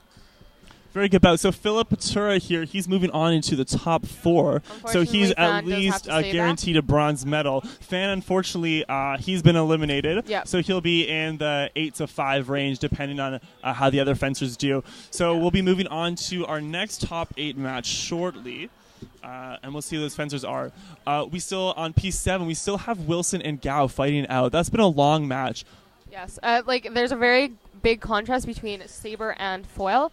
As you notice, Foil is still going on while there's still 2 Saber bouts completed in that time. So it's very easy to see the difference between those two weapons. Definitely a lot more thought needs to go into each and every movement in Foil. Saber is definitely very fast and aggressive.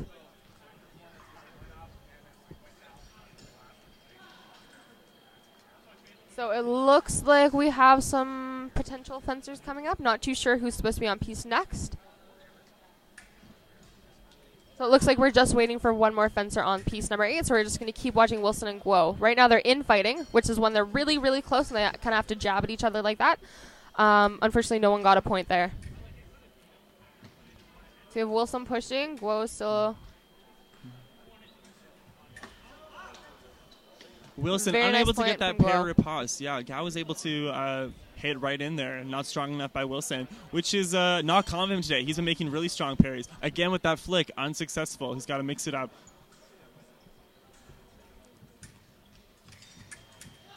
We see a beat there from Gao. Gao finished up with a parry pause, scoring him a point.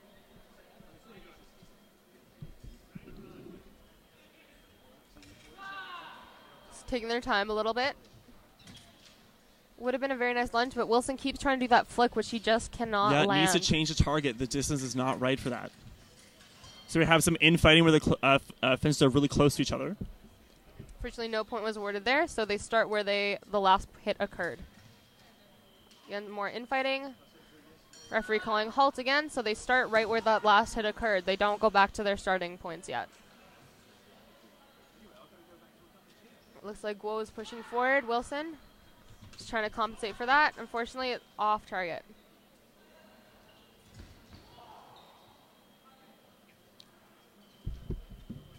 So Wilson is just changing out his blade. There seems to be a problem with that. There's no penalty for changing your blade in the middle of the bout, if you ask. The referee just needs to test it once again. And technically, the blade that has been changed out belongs to the referee for the remainder of the bout. Once the bout is done, Wilson can collect that and go fix it.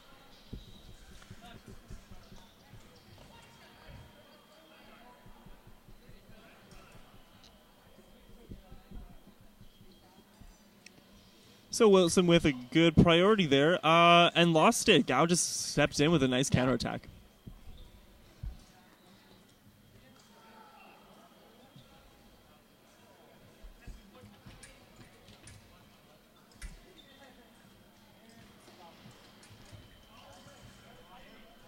That was a very nice hit from Guo right there.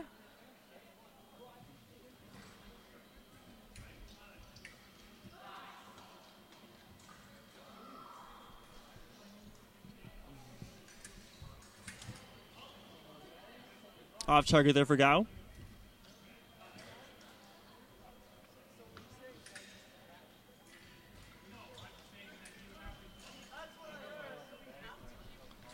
Parry pass for Gao, but off target. He's by the end of the piece, so he's feeling some pressure to get out of that end zone there. Lots of infighting there. And to push Wilson back. That was a very nice close hit from Guo over there. Firstly, Wilson was not able to hit the target before him. This, especially DEs near the end, they seem to be reaching the end of their DE. Very easy to get tired because you're fencing for basically 9 straight minutes. Doesn't sound like a lot, but once you're doing it, you can definitely feel it. So near the end, the biggest problem I find, especially with foil and épée, fencers tend to get tired, they become sloppy, and they make lots of silly mistakes. Gao, the straight attack, taking the victory here in their DE match. And that's what we were talking about before in pools. Every point counts. You really want to make sure you do well in pools. Wilson, we see a stronger fencer here, had to fence someone harder in the earlier bracket if he did well in pools. Okay, so just while we're waiting for another Saber bout to start, we're just going to take a really quick break, but we're going to come back to you right away.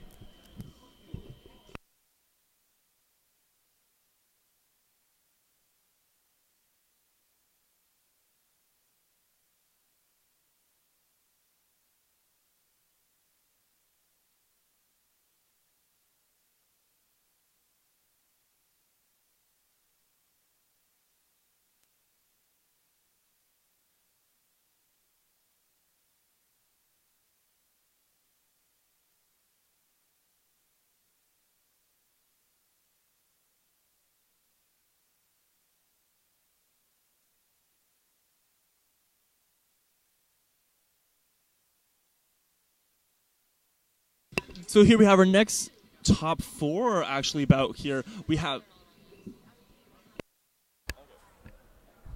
You guys ready? Okay, perfect. So we have a couple fencers coming back up. We have Phelan Kennedy, who's a Manitoban fencer, and Casey Jane, who we just saw fencing on that first top 8 bout against Rathwell. So it seems that we are now in top 4. So these 2 gentlemen will be fencing for silver. Phelan seems ready to fence. Phelan, one of our most enthusiastic fencers on the circuit, that's for sure. With a height of 6'8", he is something to be reckoned with. Even on the international height, he's one of the tallest fencers out there. He is. So this should be a good, strong bout. We have Casey Jane, who we just watched in the top 8. He has really good footwork. He likes going in and out.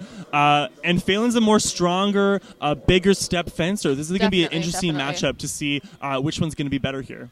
Yeah, so it'll be... So again, just as a side note, there's lots of different sizes, shapes, whatever fencers. Like, just for contrast, I'm like 5'4", Phelan's 6'8", and anywhere in between you have fencers from that height. So they're start right now. Now these fencers are fighting. These fencers are fighting for Jane on the left. Yeah, for the final. So they definitely want to be in that medal match. Absolutely. So Jane unfortunately missed that lunge, so he has to retreat Phelan very quickly. with priority coming up. Yep. Phelan has a huge lunge, very tall, so he definitely made up for that. We're going to see that over and over again here absolutely. with the tall, extended lunge, and we'll see if Jane's footwork can keep up with that. So Jane tried to parry. He did a great job, and then attempted to hit Phelan, who parried back and then riposted, giving him a great touch. Both fencers going in and out and then attacking, simultaneous, no points awarded. Yeah. Phelan simply out-strengthening Jane here. Basically, they just hit guards, and Phelan was so powerful, he went right through. Jane with priority, again with that missed lunge. He needs to push farther going backwards. Very nice make miss, but now he's really got to push all the way through. Again with that lunge he missed. Again, so he either has parry. Again, Phelan has a huge lunge, so unfortunately Jane was not able to retreat. Jane did a great job first time making miss, but needs to take control of the whole piece. When he has priority, push Phelan all the way back, not throwing his lunge out. So Phelan, high intensity, you hear a lot of yelling. He's here to win. He wants to be in that gold medal match today. Unfortunately, Jane got cut up a little bit in Phelan's sword, and Phelan was able to break through that line. Yeah. When Jane has priority, he needs to slow it down and really take control of the piece. He keeps throwing away his attacks. Yeah, definitely an extra step or two would be really good for him because he has to make up for that big height difference.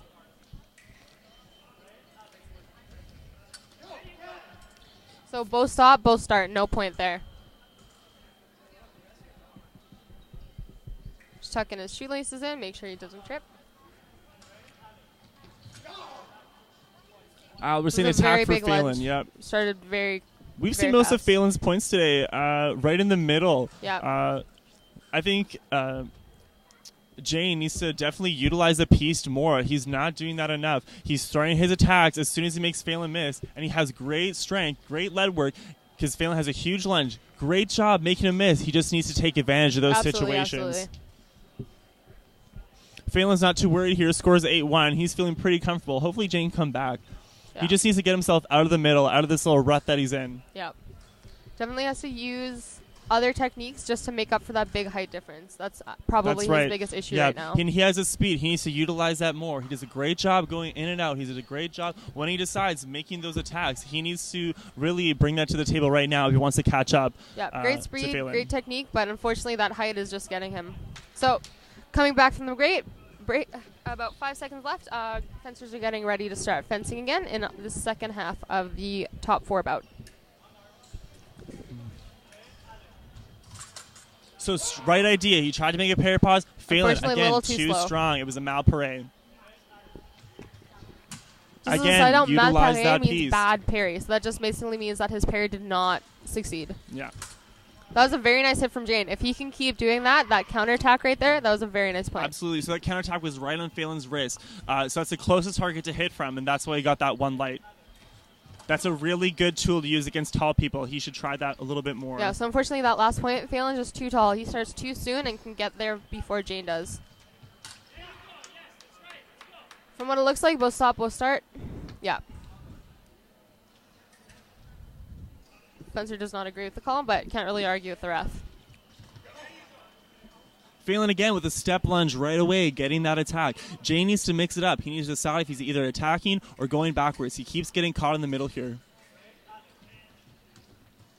There we go. Now we see him. He's finally utilizing the whole piece. Nope. Again, falling short. Too short. He needs to take an extra step with his lunge. Otherwise, now he's just see his leg work going back. Very good, keeping the distance. Pushing him and get that lunge. That was a very nice counterattack from Jane. I was very surprised he was able to get that. That's Jane's second counterattack. That's a really good skill to have, especially at this young age. Hopefully he can utilize that more against Phelan. He still has a long way to catch up here. Right idea. Again, that was great Phelan idea. Too strong, just got through that. Yeah.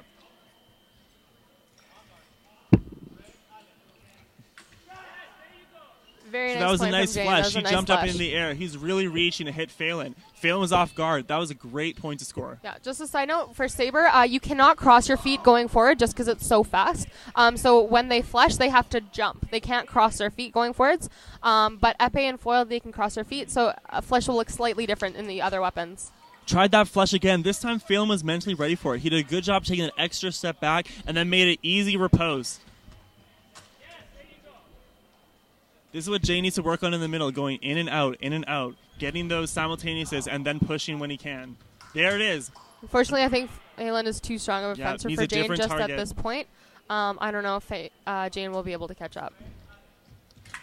Yeah, this is looking, No.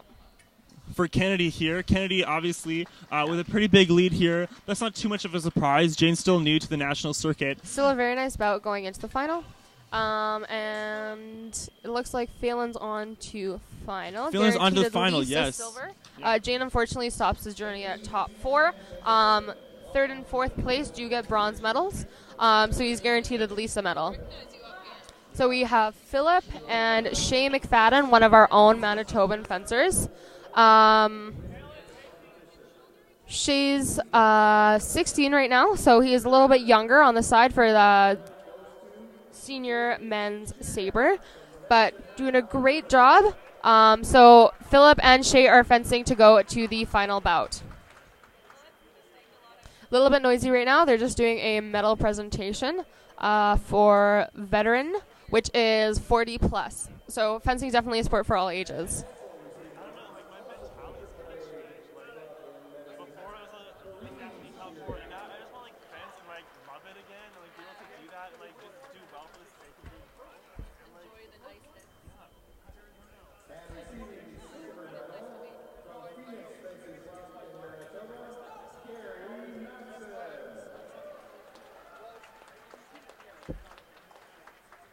So fencers are hooking up. As soon as the medal presentation is over, they will be starting their bout.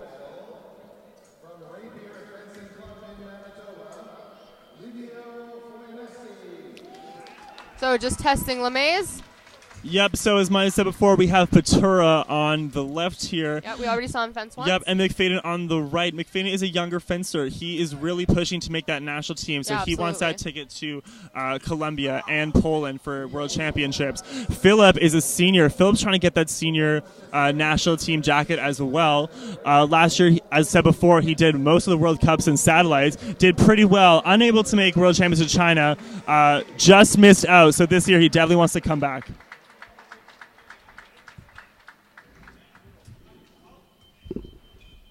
Yeah, good to see Patura back on the circuit here. Shay's wire is not working. Not sure. Oh, no, it looks like they are switching sides. They just hooked up on the wrong side. That's right. In fencing, depending on when they call you first, so if they call Patura McFadden, it means that Patura has to be on the right. That's just in accordance with the rules. Unfortunately, it looks like McFadden accidentally picked the wrong side to go on. So they're just switching that right now.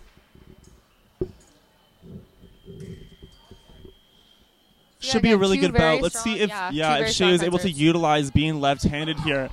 He also needs to take advantage of the piece. Philip Patura is really good at the middle. He has quick steps, strong lunges, and McFadden needs to take advantage of his left-handedness for sure. Yep, so again, this is a top 4 bout to go to the final. So loser here automatically gets bronze. Winner goes and has a chance at a gold.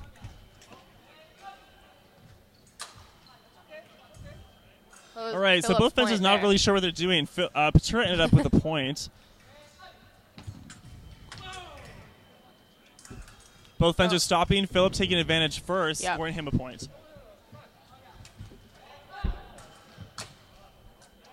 Out again. Philip Patura fast off the start. That's why he gets those points. McFadden here needs to step it up and have something ready to go off the line. Again with that hesitation, causing that attack, no, losing a point. Definitely just has to push all the way through.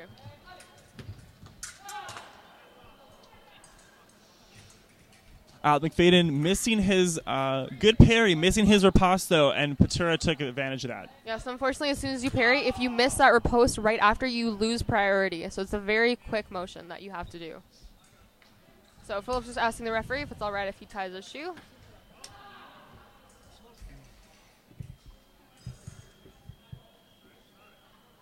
Perfect. So Shay definitely has to kind of step it up a little bit, just chill out, but he's really got to work hard for this bout. Again, both fencers are hesitating, and Patura takes advantage. Slightly. Yep. See, very nice. So Shay didn't get a point there, but he's definitely eliminated that hesitation from his steps.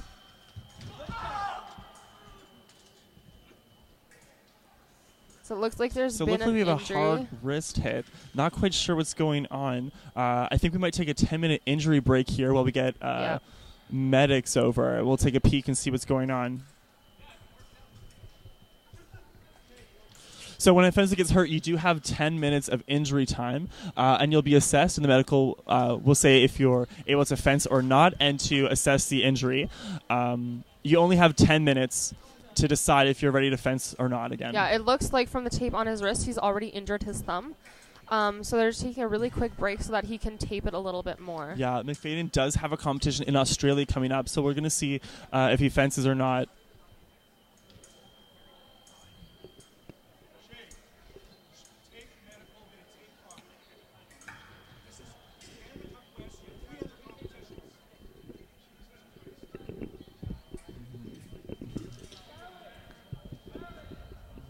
Okay, so just while they take a medical break, we're just going to take a super quick break right now, and we'll come back to you right away.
Okay, so it appears that the injury break is over.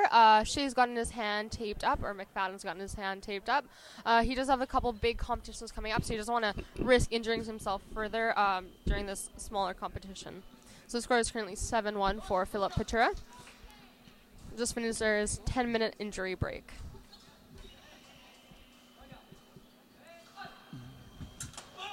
Parry pass from Petura on the right. So now we're at that 1 minute 8 break. points, and now they get another 1 minute break. So Shea's getting coach from his coach. Philip's also getting some words of advice. Really good time for them just to come grab some water, take a break, and whatnot.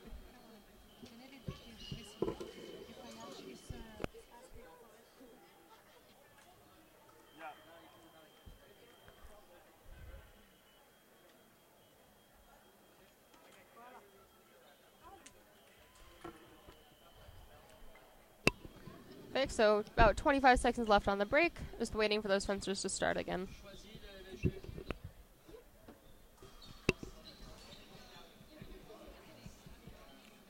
Okay, so about 10 seconds left.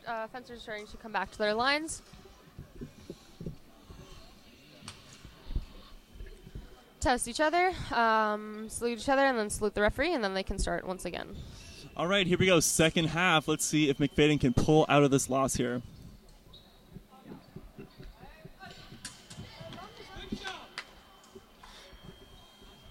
So they're saying simultaneous. Yeah, so that's a no difficult call. So great parry pass by McFadden. He's finally utilizing being left-handed. He was right there, in on guard, ready to go. Oh, really and nice Philip point hit by right Shea. into it.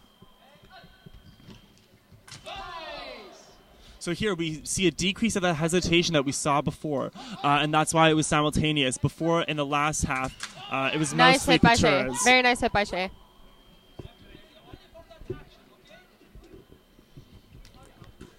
So here we see some momentum finally building here on the left side. Again, Very nice Petura. attempted- Yeah, Petura with that parry, strong but attack. he just couldn't get it. Very nice hit by Shea. Very nice hit. Philip tried to parry but could not. So we call that a mal parry. Shea was strong enough to go through that parry pass and only get one light. Oh. So again, we have Shea being disarmed here, and Philip is able to score a one-lighted touch. Yeah.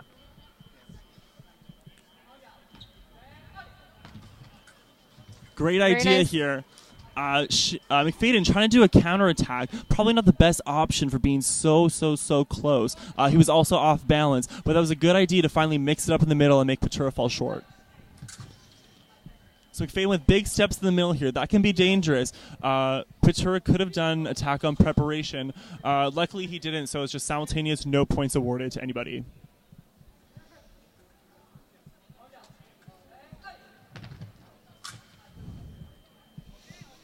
Again, finally, we see hesitation from both fencers, and McFadden finally utilizing that, and he was able to score a point this time. Nice, very nice hit by Shea. So we call that a remise. Shea made an attack and fell short. Petura used his legs, made a miss, and then Shea took advantage of Philip being off balance and able to get a one light, so a point awarded to him. Wasn't ready on the line there. Philip made a great attack right to the arm area.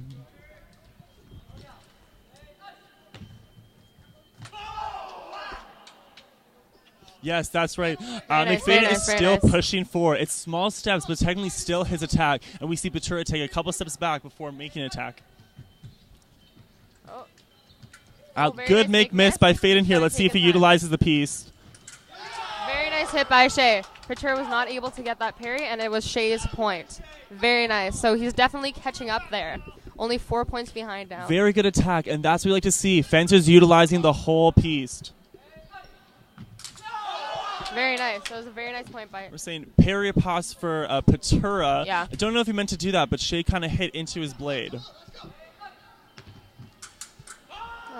Unfortunately, Shea was not able to make that parry, and Phil definitely took advantage of that. Yeah, so we have 1 point here. It's not looking good for McFadden. Hopefully he can pull through. Philip has had the confidence the whole time to be scoring these points. And then finally finishing with a parry pass to end the match, 8-15. Both fences going back to the on-guard line. Just what we talked about, discussed before, just being polite, more of a gentleman-woman sport. Yeah, unfortunately, it does look like Shea's injured his wrist pretty badly. So now we're looking at the final match. That was our top four. So our final will be Phelan Kennedy versus Philip Petura. Yeah. Phelan Kennedy was originally Alberta native. He's moved to Winnipeg for training, and Petura is Saskatchewan bred there.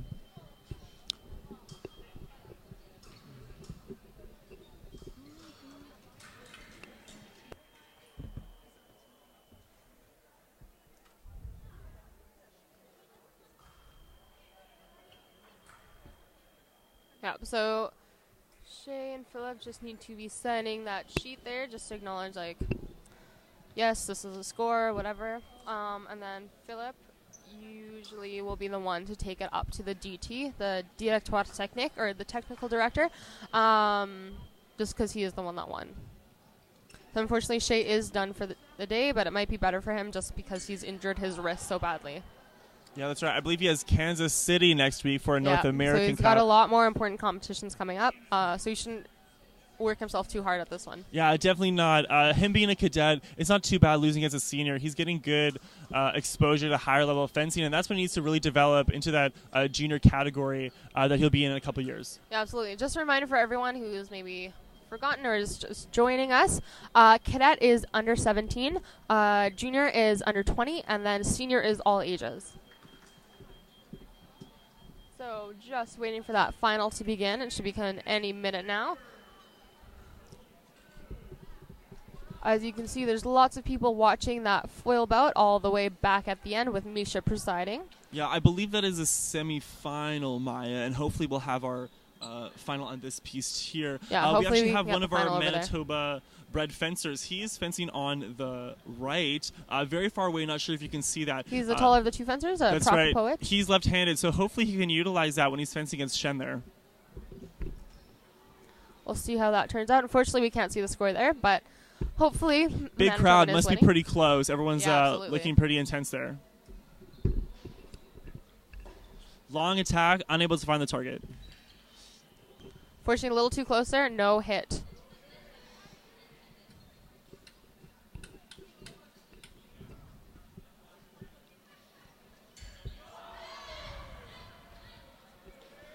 Hard to see that call. Shen getting it, though.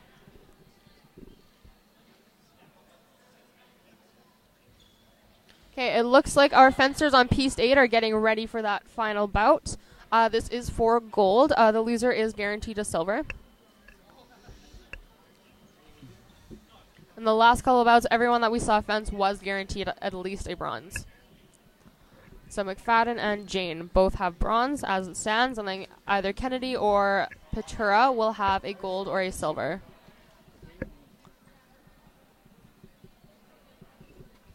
So they're Looks both like just Shen getting ready took for that match at the end there. Good fencing from both people.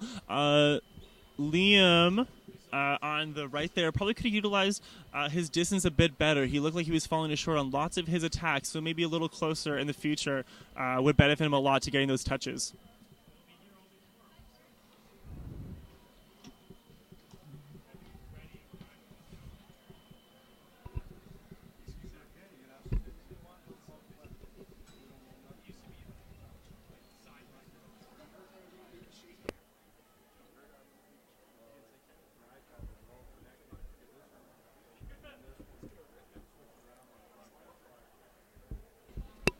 So it looks like we're just waiting on our referee right now. Both of our fencers are close by. This is the final match here, ladies and gentlemen. So Petura just finished fencing, so of course he's allowed and awarded a little bit of a break between bouts.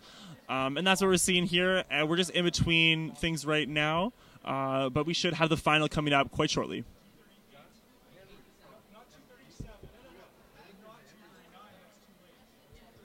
Yeah, so just a little bit more about this bout.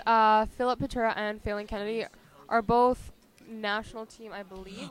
They're both in the running to make Yes, national okay. senior team this year. Both of them were on the international circuit last year, going to satellites in Iceland, as we said before. Also World Cups in Poland and Russia and Algeria and even in the States. So they're both well-educated fencers. They've been in the circuits for a couple years.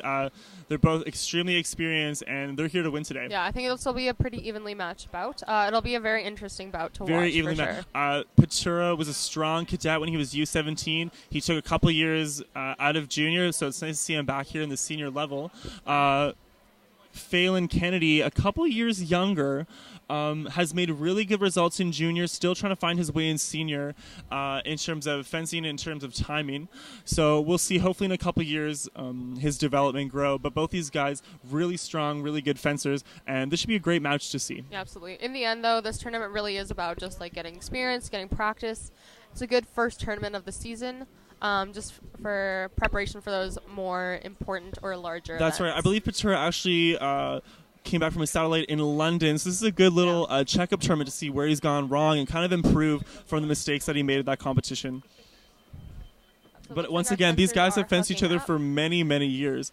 So they know each other's strategy, so it should be a really close, really high-intensity bout, as it should be since it's the gold medal match. That's one thing you do get with Canadian fencing, just because it's more of an up-and-coming sport, not super popular right now.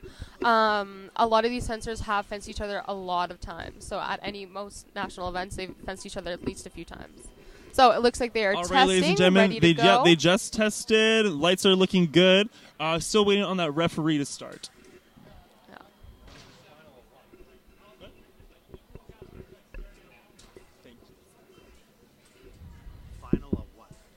This is the final of Senior Men's Saber.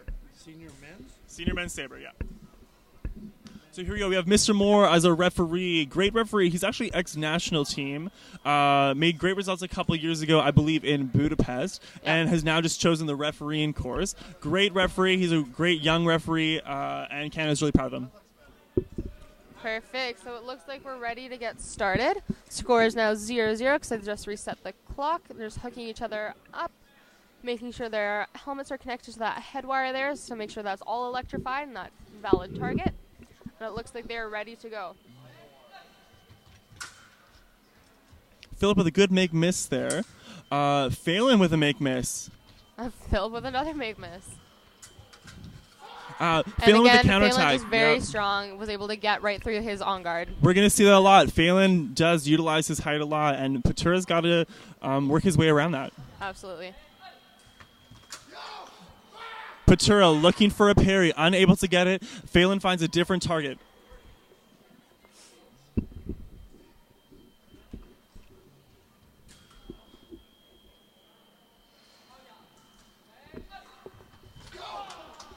Simultaneous there. Both fencers starting strong off the start.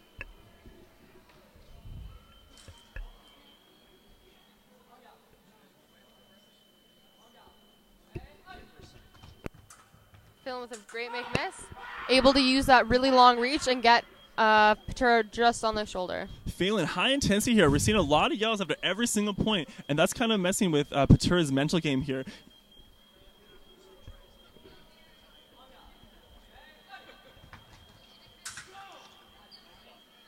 Phelan tried to get that parry pause. Unfortunately, didn't go through. But Petura did a great job. He definitely needed this point.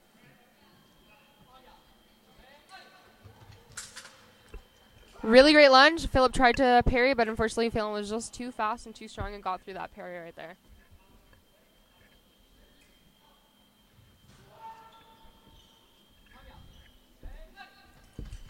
Phelan, great make-miss. Philip, another better great make-miss there.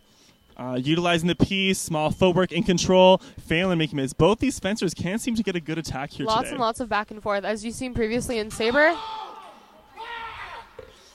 Still, Phelan's priority. He's moving forward with small steps. Both lights went off, but Phelan had priority, awarding him a point, 5-1. Absolutely. And again, just you guys have seen a lot of back and forth in this bout. Usually Saber, it's like one touch, ready to go. There's been a lot of longer hits Phelan here. with priority, moving slowly. Finishes And with he a gets the strong point, and attack. it is 6-1. That's a great point. That should be Phelan's bread and butter here today, just pushing Philip Absolutely. all the way back and getting his priority at the end of the piece. Yeah, as you saw earlier in his bout with Jane, he definitely used his height there, and he can definitely use his height right here. Again, Philip really not long ready lunge, off the got line. right through that parry. He's very intense. Philip not ready Very off the excited line about there. that point. He needs to make a good action beforehand, and he's getting caught off guard. Yeah, Philip taking advantage of their both hesitation. Absolutely.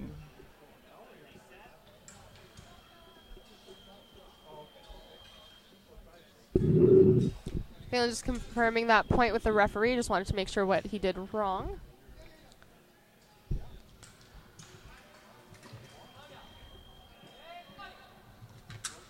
Philip making miss from Phelan's huge lunge. Phelan keeping the distance short, able to make Batura miss. Very nice Finishes point with by a great Phelan. parry pause. That's a really good point to end on, keeping the momentum on Kennedy's side. So 8 points, 1 minute break. Very intense match so far. It is Phelan is 6 points ahead, but again in Saber, come back from anything. And once again, that is Philip Batura on the left side here and Phelan Kennedy on the right from Manitoba. So we'll see if Batura switches up his style here. Both fencers doing a really good job of making miss.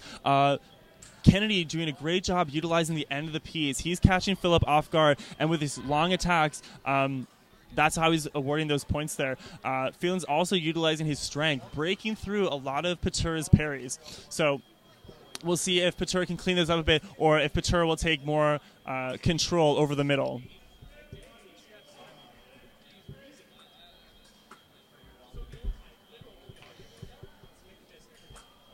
Okay, so looks like break is about over. We're getting ready to go. Yeah, that's right. 8-2. I believe. I can't tell. Oh, no. Phelan does not have a yellow card. No yellow cards, just indicates the second period. All right, here we go. Second half. Let's see if Batura can come out of this. Little slump Come out that of he's been Phelan's having. lead. Yeah, he needs a couple points to catch up here.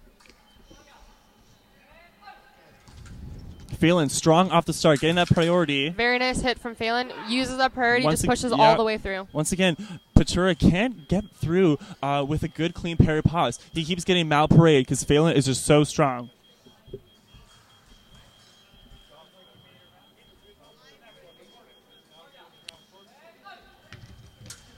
There we go. Finally a good, got that clean parry parry. pause.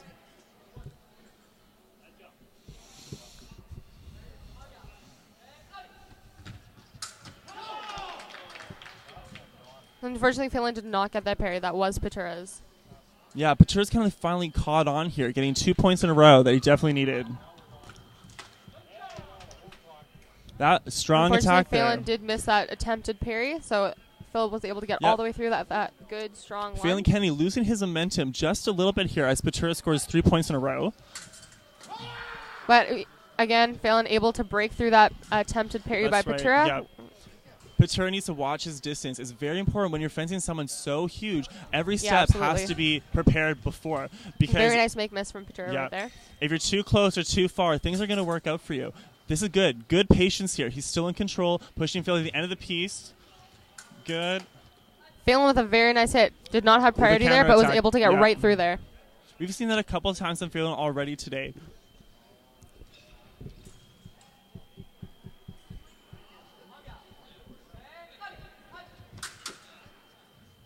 So, the referee did call halt, and then Phelan hit. So there's no point. Philip Batura started early.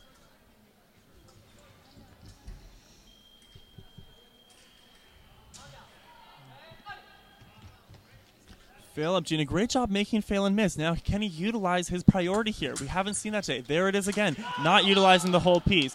Luckily, he did a good job making Phelan miss again and then finding the target, but that's still an issue, though.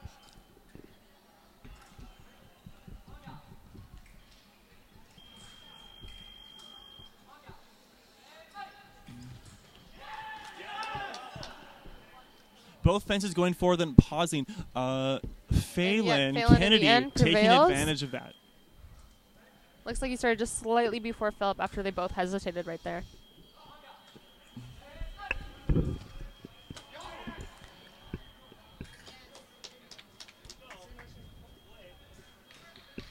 Phelan right there attempted the flush. Unfortunately, Philip was able to get that hit. Phelan with control off the start. Yep. Good job pushing forward, avoiding Just that gotta blade keep contact going from through. Petura. Petura at the end of the piece there. Great job staying Very calm. nice parry. Yeah, Very nice great parry. He was trapped He at the needed end that of the point piece, for but sure. he got that. Hopefully this will increase his momentum here as we're getting to the later parts of this bout. Absolutely. Only a 4-point lead by Phelan now, down from a 6-point lead. Hopefully Philip can catch up.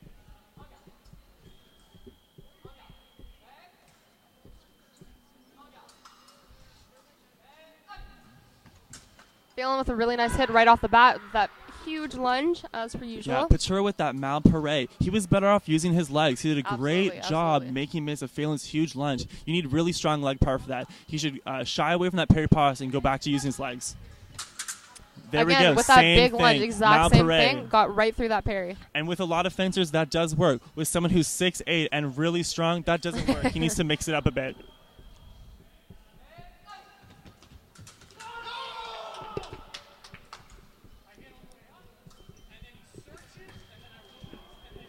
There we go. So we have a disagreement here from Petura. Unfortunately, Mr. Moore's final statement is what goes, which he awarded the point to. So that is our Phelan final. Kennedy. So Phelan Kennedy gets Yep, the gold, correct. and That Philip is our Petura final gets today, our yeah. silver. Good fencing. Not as close as I anticipated. Phelan really just strong off the start. Definitely. Yeah, utilizing his strength, utilizing his height, and Petura just couldn't keep up today. But other than that, these fencers are usually really even. It's probably 50-50 most of the time. So still a little bit of disagreement with the ref. Just while we're waiting for another bout in front of us, we're just going to take a really quick break, but we'll be back right away.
Okay, so now we are bringing you back one more bout for you guys before we sign off.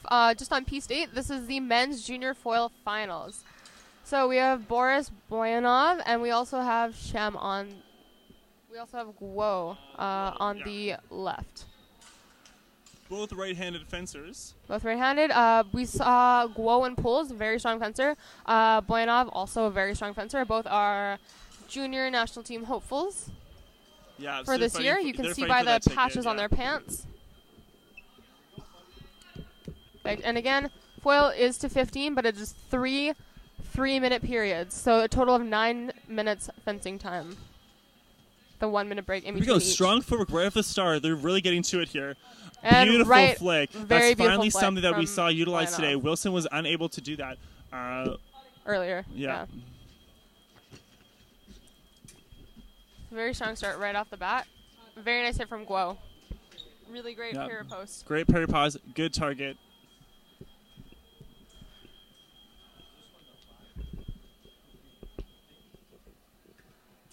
Perfect. Just tightening his blade over here. Just if the handle comes a little bit loose, you want to tighten that right away. Otherwise, it can kind of ruin your blade. Perfect. And he's ready to go. So the score is currently 1-1. 12 seconds have passed. Another attempted flick by Boyanov. Unfortunately, did not get it. Just didn't register. But still got the point. Very nice attack. Good. Very good. Very good hit and close. So he's trying to he's blocking his opponent from being able to hit him with that closing of the arm there. Nice hit. Nice hit. Very nice hit. Yeah. Both fencers very similar in technique. Both very fast, good footwork, and really good blade technique there.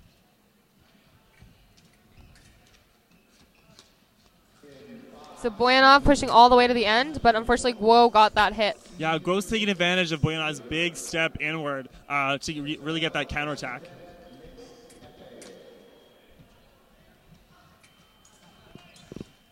So Guo got that point, so it is now tied 3-3. Lots of really interesting blade work. A very nice point by Boyanov, got right through. Yeah, really good clean lines. Both these guys have really good technique here, especially for a young level. Great counterattack. Again, we see him hitting and then closing with his arm, blocking out Gao from being able to attack. Especially with foil with such a small target, if you can close out that line, it's really great. Gao with a good parry pass here. So, unfortunately, off target, right in the shoulder instead of the vest. Very nice hit by Boyanov. Took advantage of Guo's really big open target and got right in there. Yeah. Yeah, this is a really high-intensity foil match here. Again, with the flick, not able to successfully again, get it. off target. Yeah, off target. Very nice hit by Boyanov. If you saw how he kind of twisted to the side, that was just a way of minimizing his target. And it worked. It worked really well.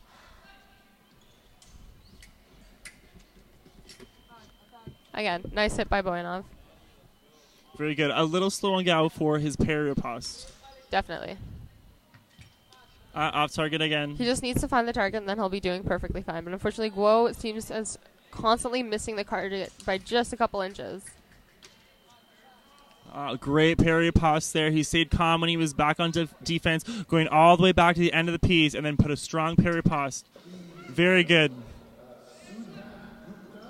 Again, we see him closing out. His counterattacks have been great today. That's probably the third or fourth one we've seen. Yeah. So, especially Boyanov, very good at either end of the piece, but Guo seems to get most of his hits in the middle. So he really needs to start working in the middle of the piece as opposed to letting Boyanov dictate where he goes. Very nice hit by Guo.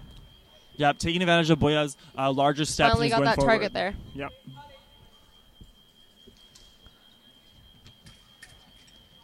It's off target.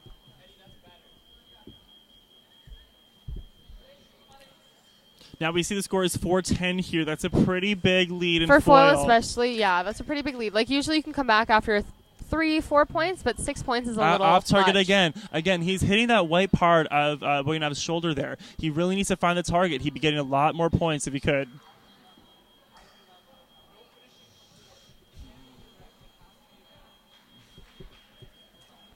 So Bueno's wire just stopped working, so Guo was being a really nice opponent and letting more one of his. Yeah, I think these guys are actually teammates. I think they're from the same yeah, club. and when you're on the national circuit together, you go to lots of competition internationally. Absolutely. Yeah.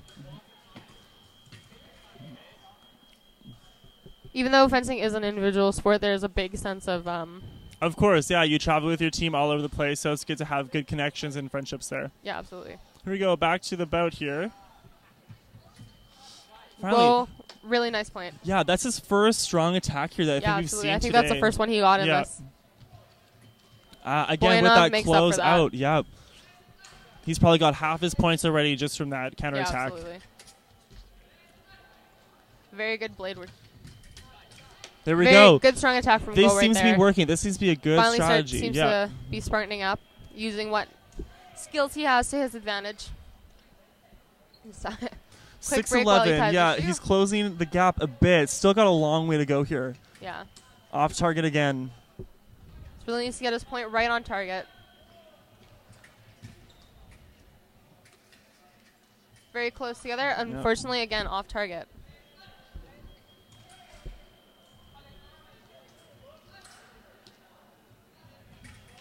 Good way to utilize. Yeah, we see the fencer on the right. He's so comfortable going back at the end of the piece. He doesn't get nervous at all. He makes great decisions. Really He's waiting for Gao to throw an attack.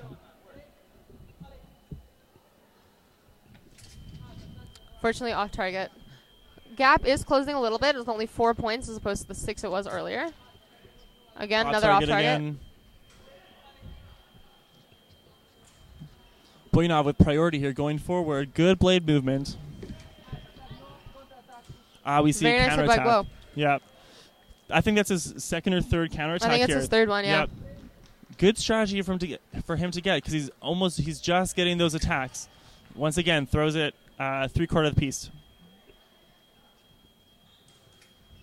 So the last 10 seconds. A very nice hit by Buenov. There you go. Buenov again. That seems to be his bread and butter today. Going into this last 10 seconds, they're probably just going to try and waste as much time as possible just because they do have 2 more full periods of 3 minutes each. So right now we come to our 1-minute break. You can see the coaches talking to their athletes, getting some water. Yeah, once again, Buenov with those counterattacks. He's been doing a great job of those. Also, a couple flicks have been successful too. Gao still needs to find his rhythm here. There hasn't been a lot of points where he keeps scoring the same thing on Buenov. Everything is being mixed up. He needs to find a good strategy to develop a lot of points quickly too, because Buenov is only 3 points away from a victory. He seems to be getting good 2 attacks when he's pushing forward. He's gotten 2 good attacks and 2 good counterattacks. Unfortunately, that's just not enough. He needs to change up his game really quickly here if he wants a chance of winning. Buenov seems pretty relaxed. He thinks he's going to win. Great points the whole bout. All of his points have been really clean. Hits have been strong. Every time he's attacking, it's been extremely well controlled. So we'll see what this bout has to offer coming up here. End of the break right now. They are announcing medals as we go through this bout, so it might be a little bit noisy. We'll try and make up for that. But we have the start of the second period. The score is currently 8-12 for Buenov. Right off the bat, Guo pushing all the way down to the end. Buenov attempted to do a counterattack and turn just to block that target, but Guo hit off target.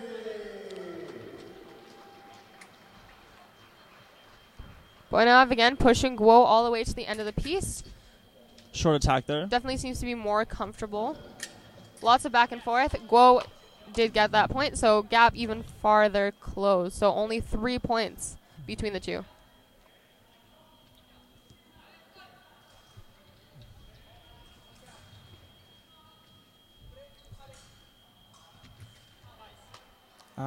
Very nice point by Buenov. Gao's arm a little slow there. A little bit faster.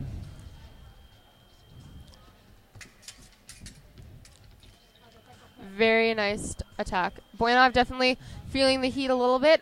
He's definitely starting to work a little bit harder than he was before. Definitely not as relaxed anymore. Buenov with that flick, unsuccessful. And there we go, again with that counterattack. Junior men's foil, Buenov takes gold, Guo takes silver. It was really nice getting to talk to you guys about fencing, and thanks so much for watching. But that's pretty much all we have for you today, but we'll be back tomorrow. So thanks. And it was nice talking to you guys. Bye.